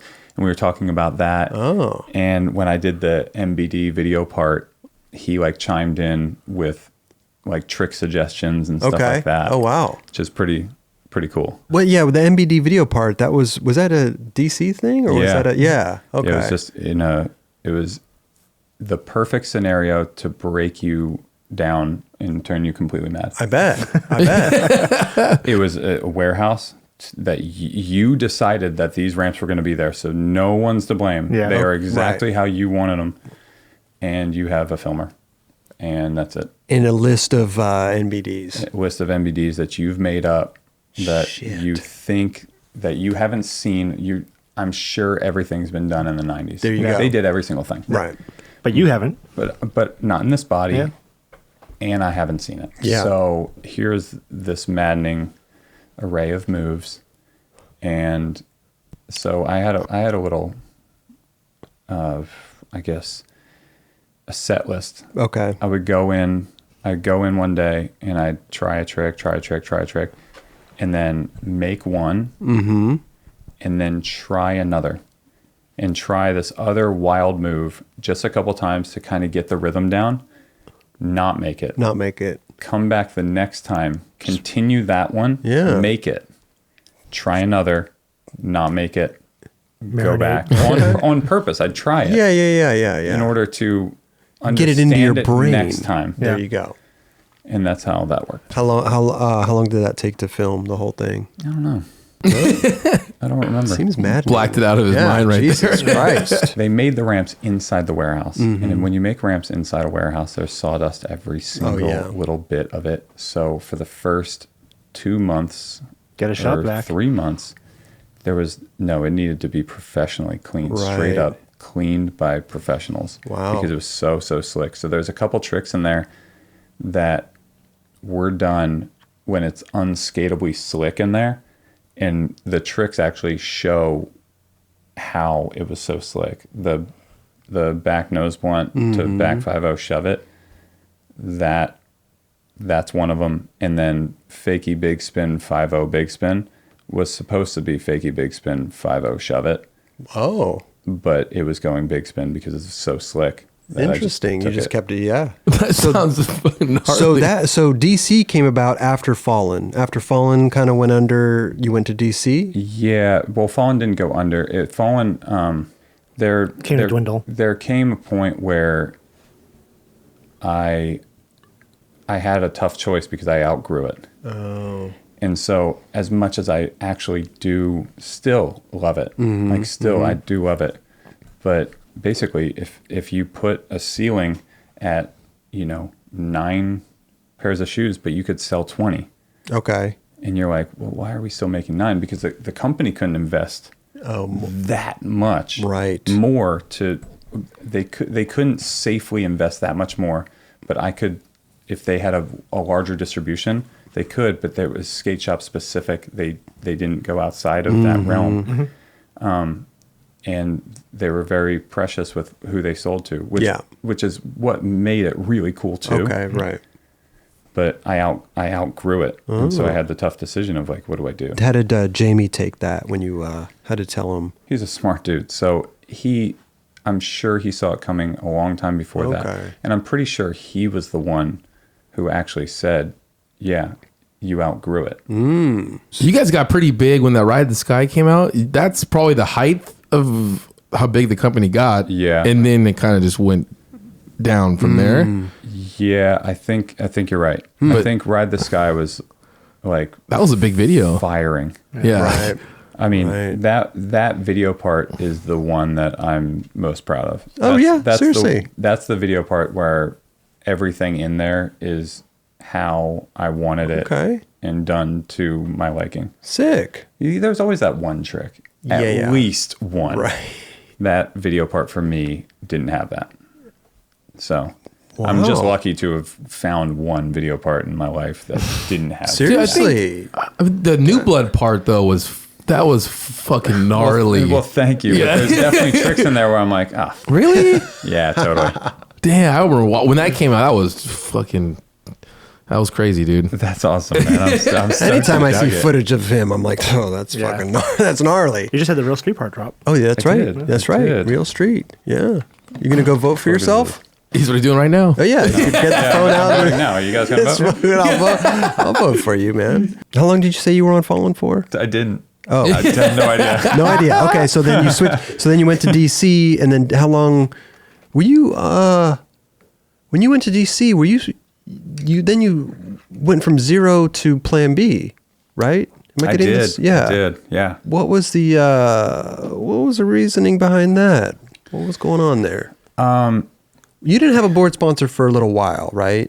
That's right. I didn't have one for a while. I wanted to make sure that I was doing the right thing. Okay. I didn't want to jump around. I'm not a mercenary. Were you going to try to start your own brand? I didn't want to start my own brand, but I did want to get something out on the market for people that, like diehard fans that wanted my board. I wanted to get something out for them. Yeah. Oh, yeah. And nowadays it's easy enough to do that. Or at the same time, I feel like Paul was doing his thing. Yeah. So Paul had done the gold boards. We made the blackout board. It was an all black tiger stripe like coal board. Oh. And you were selling those personally? We sold them through my website. Through your website. They were bareback boards. Okay. And then I shipped, like a lot of them got shipped through the skate shop, Rain, and then a bunch of them got shipped through me actually packing them at bareback and like, putting the labels on. Yeah. Printing the labels, putting the labels on. And it was all black board, and so it didn't make any other sense other than make 666 of them. Okay. Duh. Wow. Keep it in theme. Nice. So that we did. It must be a good feeling to know that you have no board sponsor, you make 666 of a board, and then people want them, Totally. If I made 666 boards of myself, I would sell 2. You can sell 9. I'd sell 9. Club. Yeah. And I'd have to give the rest away. See, I don't believe that's true because your reach is so far. If you're willing to ship internationally. Right. Yeah. Which we do. Raj will ship all of them out. He could have helped you going down to bareback. He knows how to do it. This is before the 9 Club. Okay. But seriously though, it must be a good feeling to know that like, totally. Dude, wow, like people, like this is great. Well, the other thing that's really cool in the same vein is I look at a lot of people's Instagram accounts, a lot of other skaters, and there's tons of bullshit comments.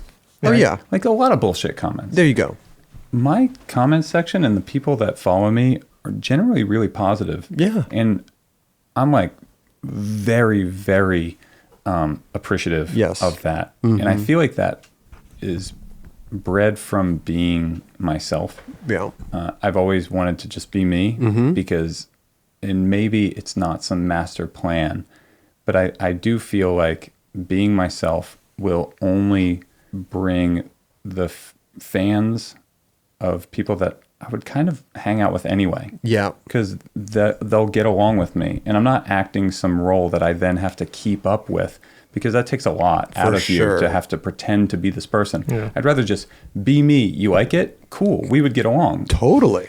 And so the comments are super cool. And I'll talk back and forth with people through social media because they're usually rad people. And you respond a lot to social media comments and everything, or do you? Yeah, I do. DMs and all that stuff? Yeah, I try to as much as humanly possible. Great. Yeah. I mean, you do have to come in with an angle. Otherwise, the comment gets passed up a bit. And I mean, it's because it would be a straight up more than full-time job if you comment on everything. The ones that catch your eye. The one that catch your eye. Right. So, so if you DM and it just says, yo, it's going to get passed up. Yeah. Like that's a lesson. But, my brother-in-law saw Kobe Bryant at the Move Money Cup, right? In Orange County, right? Yeah. And security's turning away people from shooting photos. Kobe's from Philly. Yeah.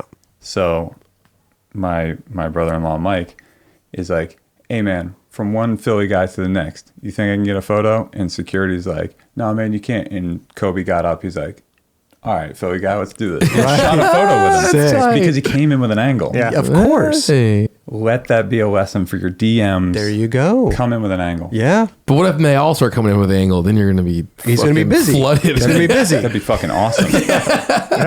I mean, there you it go. Probably helped me out with coming in with an angle with something else. Yeah. Like, oh man, that was incredible what they did. It's there. a lot of work responding to everybody, you know. I need to get better at it too. Like, I'm not a big, you know, it's like I look through the DMs and I'm like, oh my God, this is just... The 9 Club one's overwhelming. 9 Club one's overwhelming. Yeah, that's the crazy. amount of DMs we get and emails. But we're very appreciative of it. We're very appreciative. Totally. But it's a brand. And we tell people all the time, like, we read everything, you know, and whether it's Raj or Kelly or myself, like, we go through them, but if we can't respond, we can't, it's tough, you know? Yeah. It's a lot. And that sucks too, because I do read, when I post on social, I read every comment. There you go. See, we read. So then I feel bad because some of what they're saying, I don't have time to respond to it, but it definitely filled up the love bank. Right? You made a deposit. You made a deposit. Right. And it was positive. And I very much appreciate it, but I didn't have time to hit it. And it's funny because I think about the same thing too. After I've gone and looked through 10 DMs, I'm like, I probably could have responded to 9 of those. You know, I had the time. Hit them with a hands emoji. The emojis, they're rad, but to me, it's still a little impersonal. You know, rather type out a thanks exclamation point or something. Really? You know, I don't know. Not to say that I give the hand emojis a lot. I'm just saying. I always put like a little, hey, thank you. Hey, pound. You know, right. Let's go back to so you were selling the blackboards, 666 of them. Yes. And then how did Plan B come into the picture? Ryan Denman. Did you have your eye even on Plan B at the time, or did you have your eye on everybody to kind of see like, do I keep selling my own boards? I don't know. Like I definitely don't want to put off the vibe that I'm too cool. Yeah. Right. I don't want to. I don't want to do that. I don't think you put off that vibe. But I think that there are bigger pegs to fit into a program. Mm-hmm. Okay. Which make it a little. You definitely narrow the lanes that you can go. Right. If you are a new guy who just burst on the scene and don't really have a catalog, no one knows where you're at yet, and you're moldable. Yes. But when you come in with a history of doing a lot, you are you. Yep. And no matter where you go, you will be you. Absolutely. So it makes it a lot harder to fit you into a program when you're your own thing. God, yep. I wouldn't have it any other way. Yeah. We're not trying to change your whole thing to fit something that you're... Exactly. I would never... but... So you're not going to write for DGK? Well, what's funny is coming into Plan B, although graphic-wise, I didn't fit, but I liked the dudes on the team. Yep. And I loved the lineage of that brand. There you go. And so... Yeah. Makes sense. I could still do me. Yeah. Over here, because over there, I mean, it's a whole bunch of me's over there. Yeah. Mm-hmm. You know, each of those dudes is their own thing. Yeah. So it actually worked out quite well. Nice. Yeah. And then I art direct my own stuff anyway. Oh, you do? Okay. I do. Oh, so you give them ideas, or do you actually do the graphics? A little bit of both. I will give an idea and a sample, like mood board of said idea. Like maybe in this graphic style, something that looks like this, these colors. Wow. I like how involved you are. And then when it comes back, then it started to take shape, and then you can narrow it in. It's tough though, because they come out with board graphics all the time. Dude, it's a turn and burn. Board graphics are gnarly. Yeah. And I made the mistake of keeping at least 2 of every board I've ever had. That's what I do. Wow. I keep 2. Did Jamie give you all your boards when you left Zero? Yeah.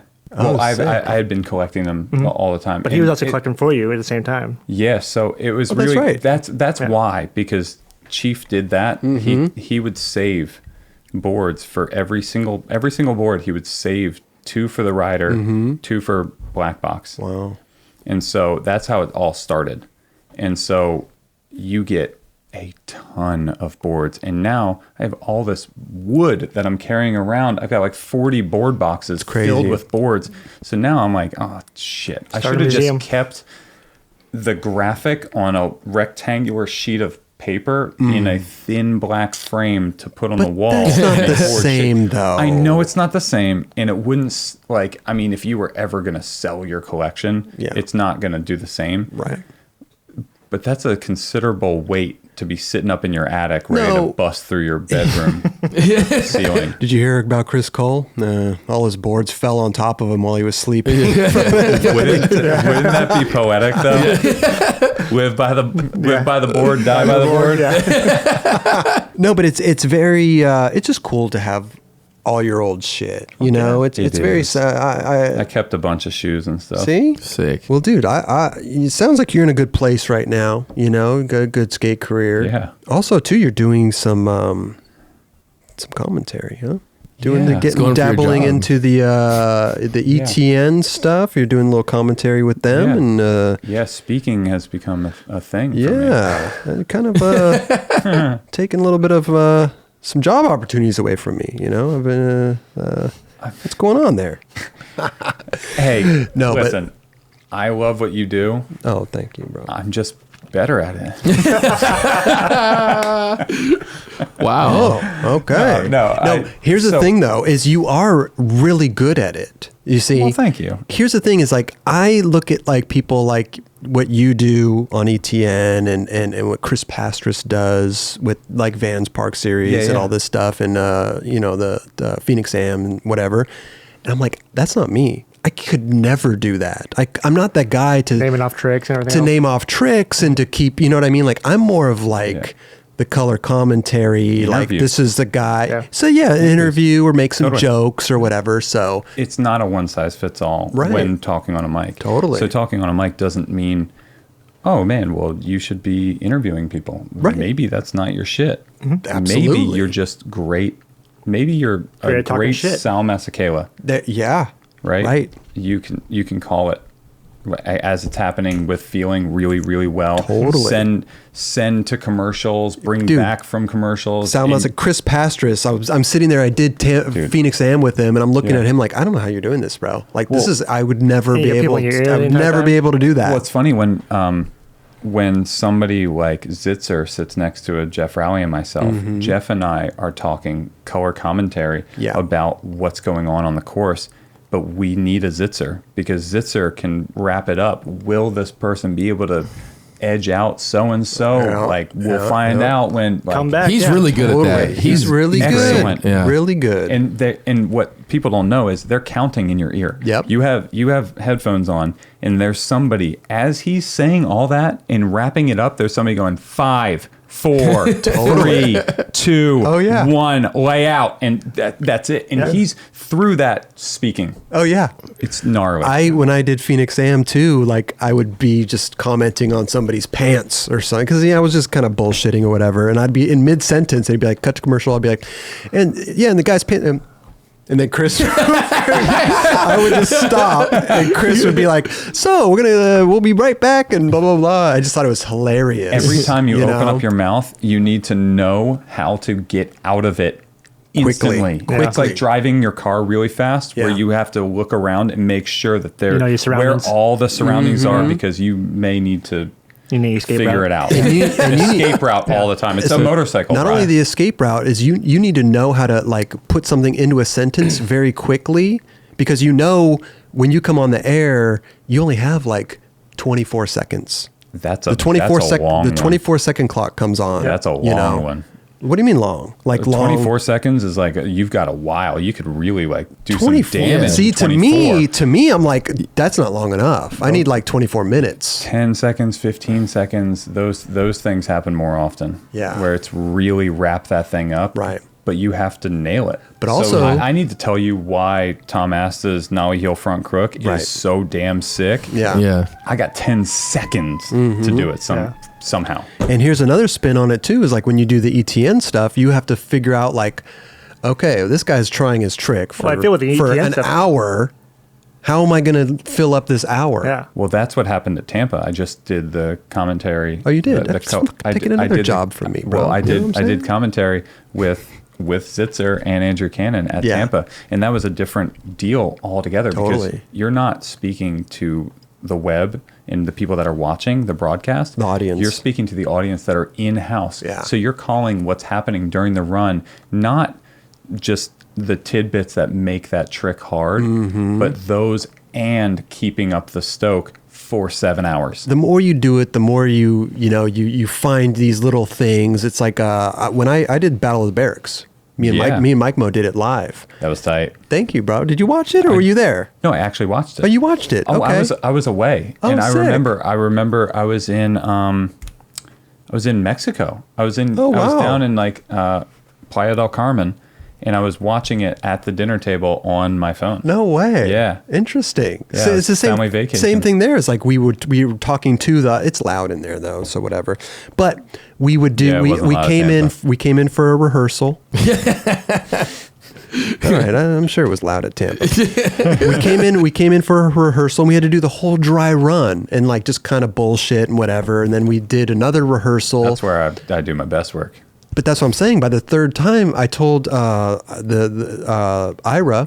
who mans the show. I told Ira, I'm like, Ira, if I ever do this again, I'm not doing a rehearsal. I'm coming in straight away and freestyling it because I already went through my best shit, and now I'm trying to outdo yourself. Yeah. I'm trying to relive and outdo, and now the jokes aren't coming out the way that I normally had spit them out. I didn't go to one day of that in Tampa, and Zitzer was like, "Hey man, I got you. Don't worry." See? Have you watched Paul fill in for somebody else? I don't know. Because he's very witty. He's very funny. Okay.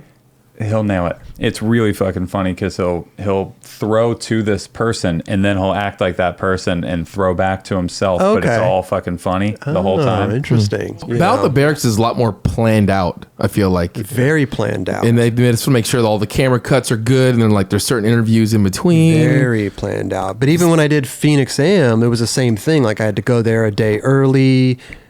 Sit in on their meeting, and for rehearsal, they're just making sure that all this stuff works, and also just to kind of fill you in, like this is what we're going to be doing. This and even then, timeline. Even then, So I told Chris Pastris, I'm like, dude, I could have flown in this morning. You could just sat down and just it's more my style. I don't like to prepare. I just like to go and freestyle. It seems like you really enjoy doing it, though. It seems like this could be a new. I do. New I really like doing it. And I like doing it because there's only one place you can do it, right? You can always skate. You can skate in the streets, and you can film video parts and do all the things that you started skating for in the first place.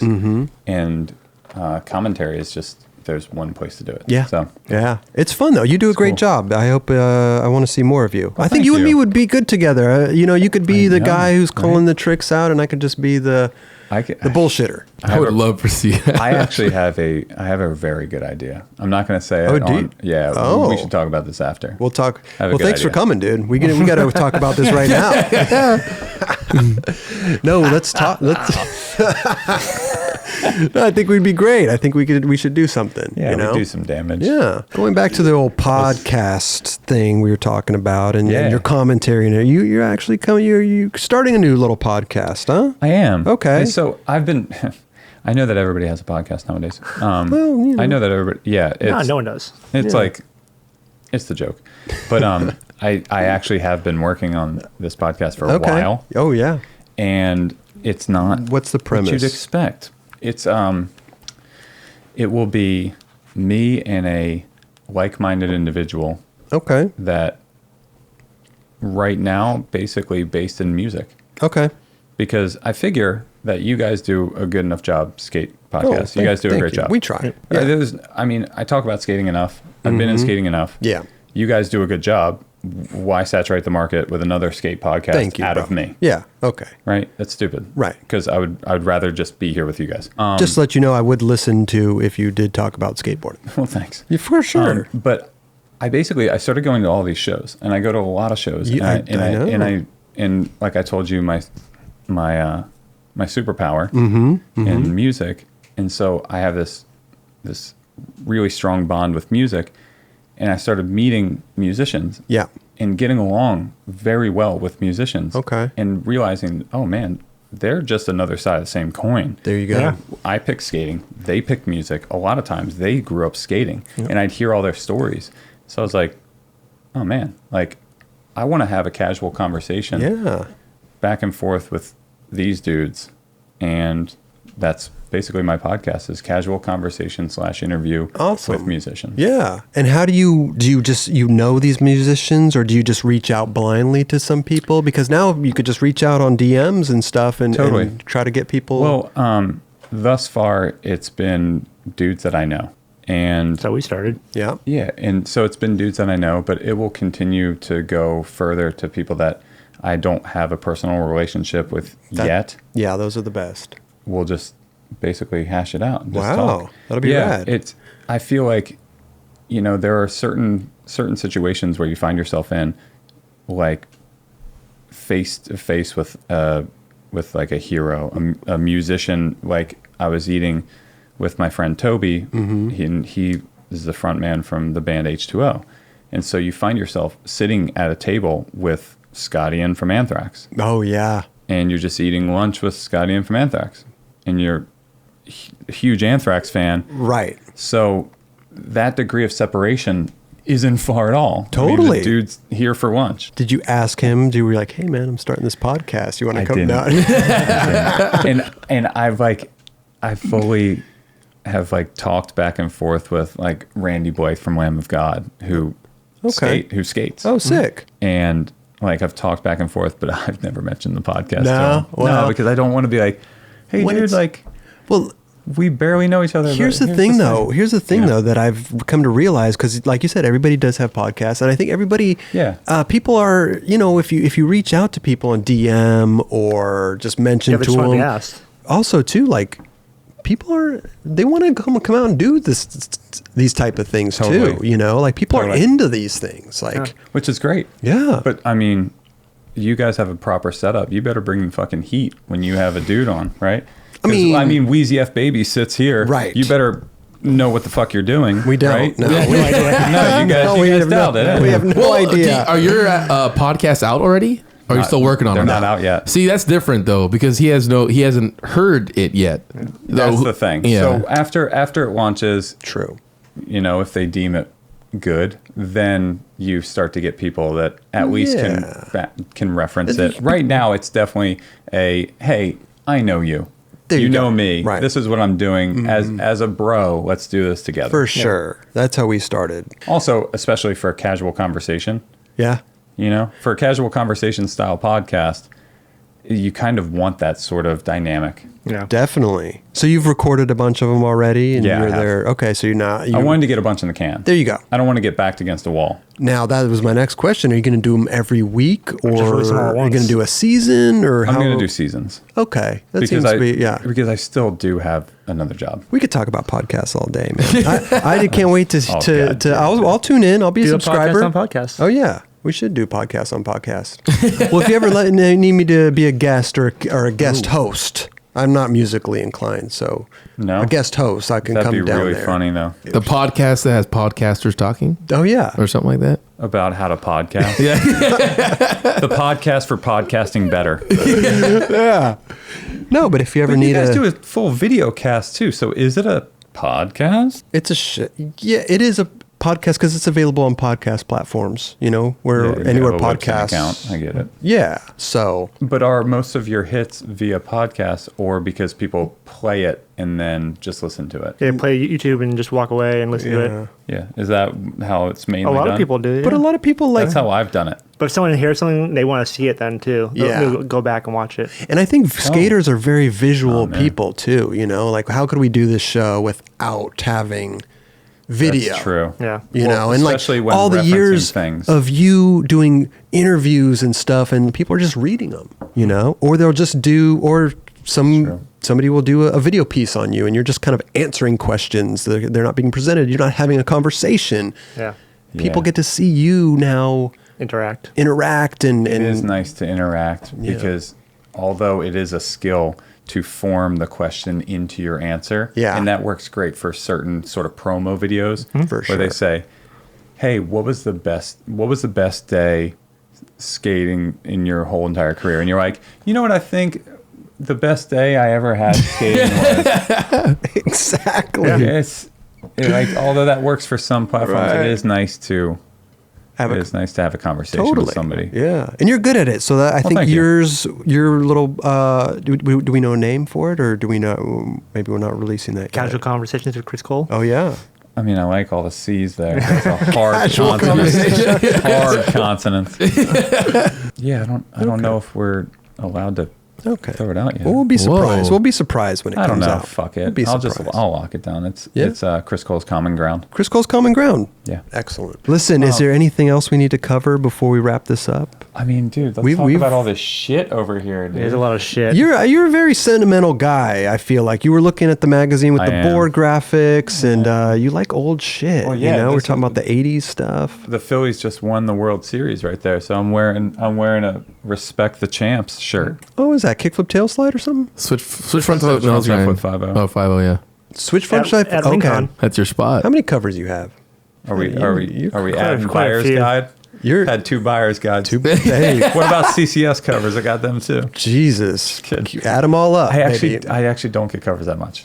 I get covers when it makes sense. Like this thing had like a full thing. Okay. And then I've had like the main interview, Skater of the Year, like the main interview from magazines, and not gotten the cover. Yeah. Like I had like a main interview of Big Brother, and there was a monkey skateboarding on the cover. that was a real thing. That's Big Brother though. Oh yeah, that was Big Brother. So that's true. That's true. Makes sense. Easily beat out by the monkey. Right. And then you had the Skater of the Year. Yeah, and Skater of the Years I'll get the cover for, and then Back to the Berg. That was one of my favorite covers, which is just I'm holding the picture of me doing a back 3. I just held up my bloody hands, and then they put a photograph in the center. Oh, okay. Oh wow. But there's a funny story on the front blunt. Okay. It's a full Baker Maker, the actual make. Is it? That's why you never saw it, because it's full Baker Maker. But I broke my trucks and my boards on that thing. Oh, a wow. bunch. And I run this one Dr. Scholl's insole in my shoes, especially back then. I've been running it since then. And it's this one that has a green plastic arch support, so that when you primo, you have this plastic piece that protects a little bit. Interesting. And I broke the plastic piece. Wow. Skating ring on that. Jeez. Yeah, of my insole. Wow. Broke that thing in half. Crazy. I break a lot of shit, actually. I've broken wheels. That's a crazy. I've seen that happen before. So dude, you're a big dude jumping down big shit, dude. That's what happens. Yeah. So you break a lot of boards. I've ripped my boxers in half, just in half, like the pant leg fully in half. Well, I think that just means you that front board in Dying to Live, the long front board at the end of my Dying to Live part. I sacked it so many times I ripped my boxers in half. God. Good God. So random. Glad I don't have these problems on manual pads. Yeah. Jesus Christ. Except for smashing counters. Oh yeah. Dude, but I break my boards, but on purpose. Manual pads are super frustrating. Like if you want a test of patience, that's manual pads. Yeah. Like I go through waves. What year was a Skater of the Year? You had 2 of them. You had 2. 2005 and 2009. Is there anybody else that repeated like that? Danny Way. How'd that feel? You won twice. Won twice. Dude, it was awesome. I actually didn't think the second time was going to happen. No? No, and it's funny because the area code comes up. Yeah. SF area code pops up on your phone. And 415. Yeah, you see it and you're like, oh, SF. Like, what was funny was I still didn't expect, even when I picked it up and it was Phelps. Yeah. I was like, I wonder what he's going to tell me about this, because I didn't think that I got it. But Skater of the Year twice, dude. That's incredible. That was a good accomplishment. Dude, I'm stoked on it. I'm really stoked on it. What was it? It wasn't back-to-back years. It was it was the years that my wife was pregnant with our kids. I wonder why. Were you going hard? Because you had a kid coming and you needed to go for it? That's exactly what it was. Seriously? Yeah, because I thought I'm about to have a kid. My schedule's going to jam up a bit, and also there's going to be 2 months, at least 2 months, where I'm really jammed up. There you go. go. I would overcompensate for 2 months of like being home and helping, right, by going overboard. Wow. And I had motivation to put on for my family, Yeah. And so that's totally what it was. Crazy. And that was it. You really did it, dude. Yeah, I know. But like my wife called me, and she was 19 at the time. Like we weren't married. And she called me when I was on King of the Road and told me that she was pregnant with our son. Oh, wow. And I remember I was behind Vertical Urge skate park in North Carolina, and I was trying to do a finger flip lean to fakie over a spine ramp. Okay. And it was like, I mean, King of the Road. It's terribly grueling. And then I found out that my girlfriend was pregnant. Wow. And so I drove from North Carolina back to Philly that night. Oh, seriously? Yeah, and then the team went up to Philly and met me in Philly. Yeah. Oh. So, Did you guys win King of the Road that year? We won a couple, we won every year. My bad. No. Yeah, I should have known. I should have known. Chris Cole, you're a winner. You know, you win everything. You do everything well, right. You don't. You know? I mean, you show up and you give 100. Yeah, for sure. And I mean, they're terrible challenges. Yeah. You know, kickflip with rollerblades on, things like that. They're Maybe terrible. you should have another kid. Skater of the year 3 times. No, I can't. No. Okay. Would you ever do the butt chug? No. There was always somebody. there was always somebody else for the get the Don Rickles or like all of those challenges, and my challenges weren't make out with the chick with the Slipknot shirt.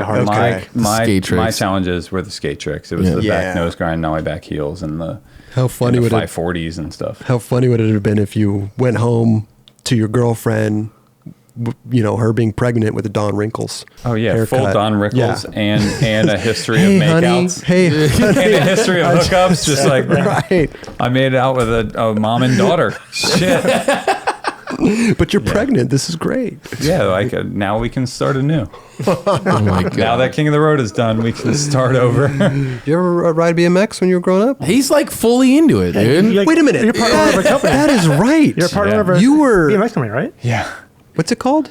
Cult. Yeah. So you just like BMX? Yeah, I just thought it was cool. Yeah. Like, you know what happened was a friend of mine, after we were at a bar, had his bike with him. Okay. And this is years and years after I stopped riding a bike. Okay. And the sprocket was like super small, and the bike was light, and the bars were wide, and the seat was down. So it was like a skateboard. Like it wasn't a casual ride around the city bike. It wasn't a transportation bike. Right. It was a trick bike, like a skateboard. Yeah. We're not longboarding around the city. It's a trick machine. There you go. And so he had me bunny hop on it, and I immediately got hooked. I was like, holy shit, I'm hooked. Wow. And then I started meeting a bunch of BMXers, Robbie Morales and Dakota and Chases and all the dudes. Sick. And I started meeting all these dudes, and they were the same as we were as skaters. They were just out there trying to get the same type of stoke, just a different apparatus, doing the same thing.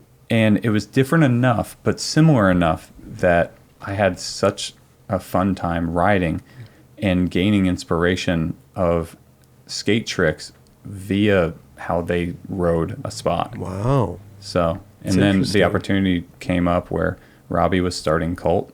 Okay. And he's like, hey, would you like to help start this brand? Sick. And I said, fuck yeah.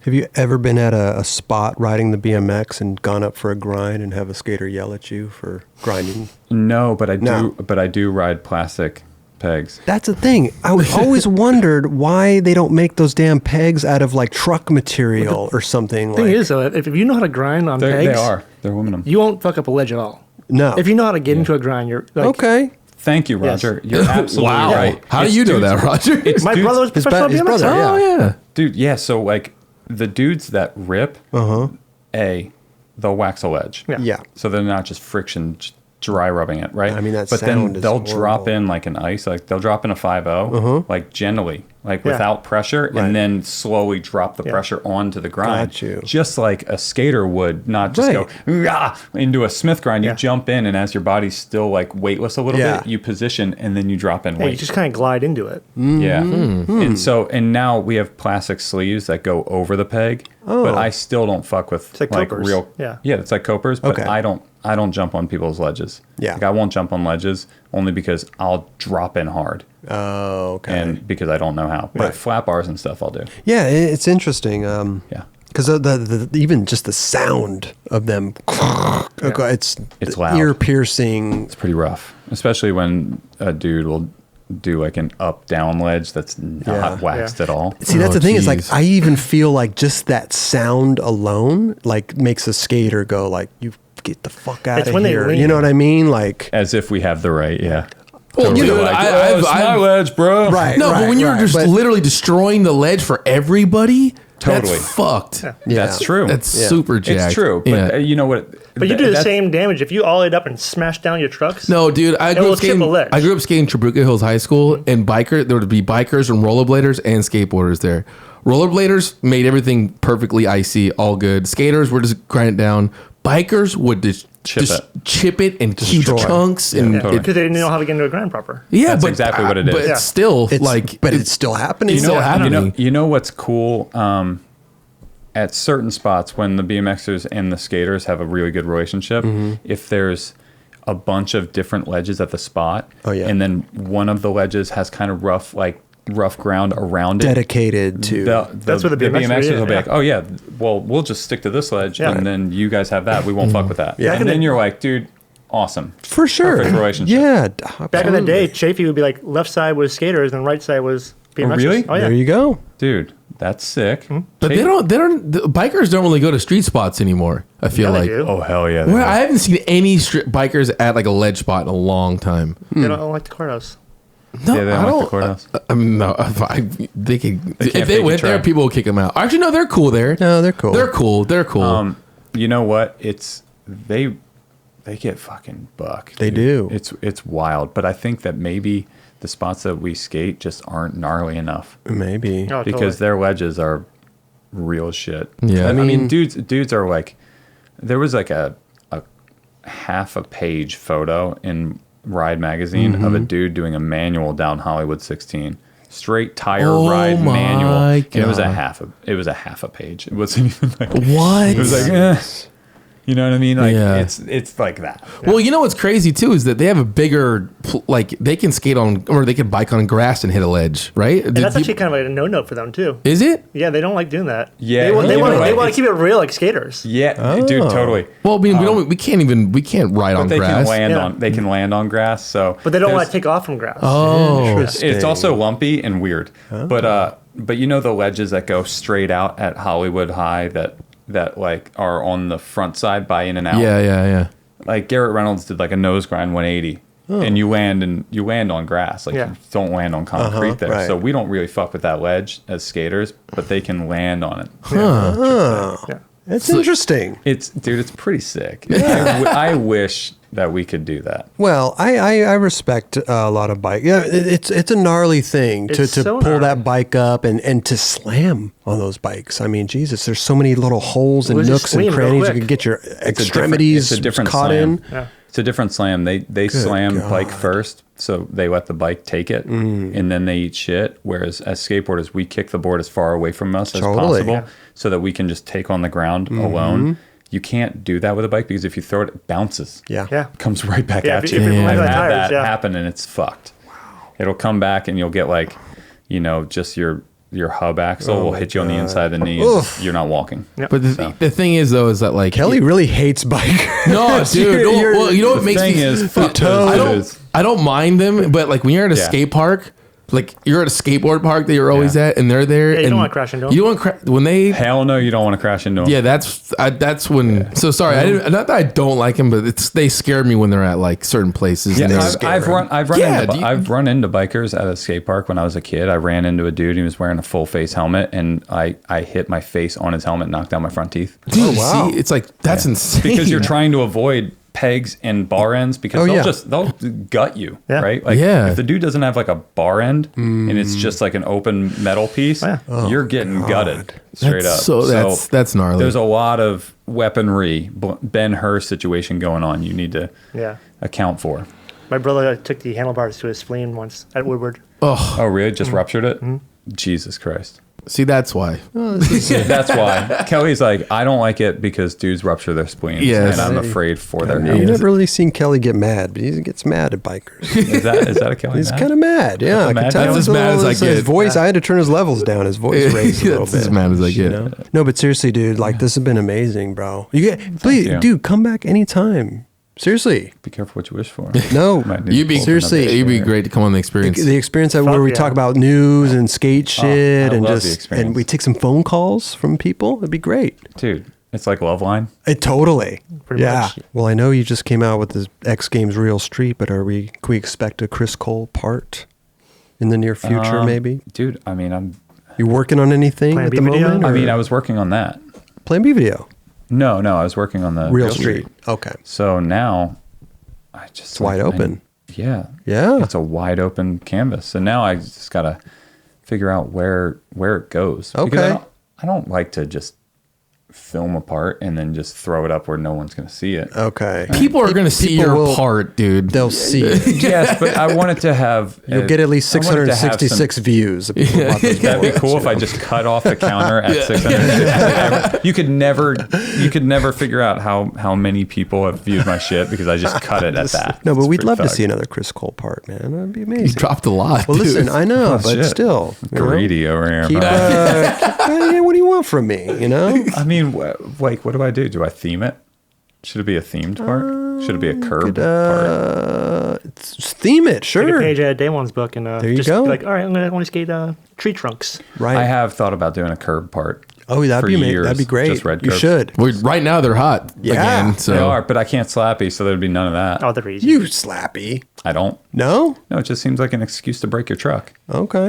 I'm kind of the same way. Yeah, my trucks are tight, so I just smash, and now my trucks are. You don't leaning. smash, though. Now my Right. trucks are going left. Oh yeah, you're a truck expert. You can't be. If you do it right, you don't can't be- smash into it.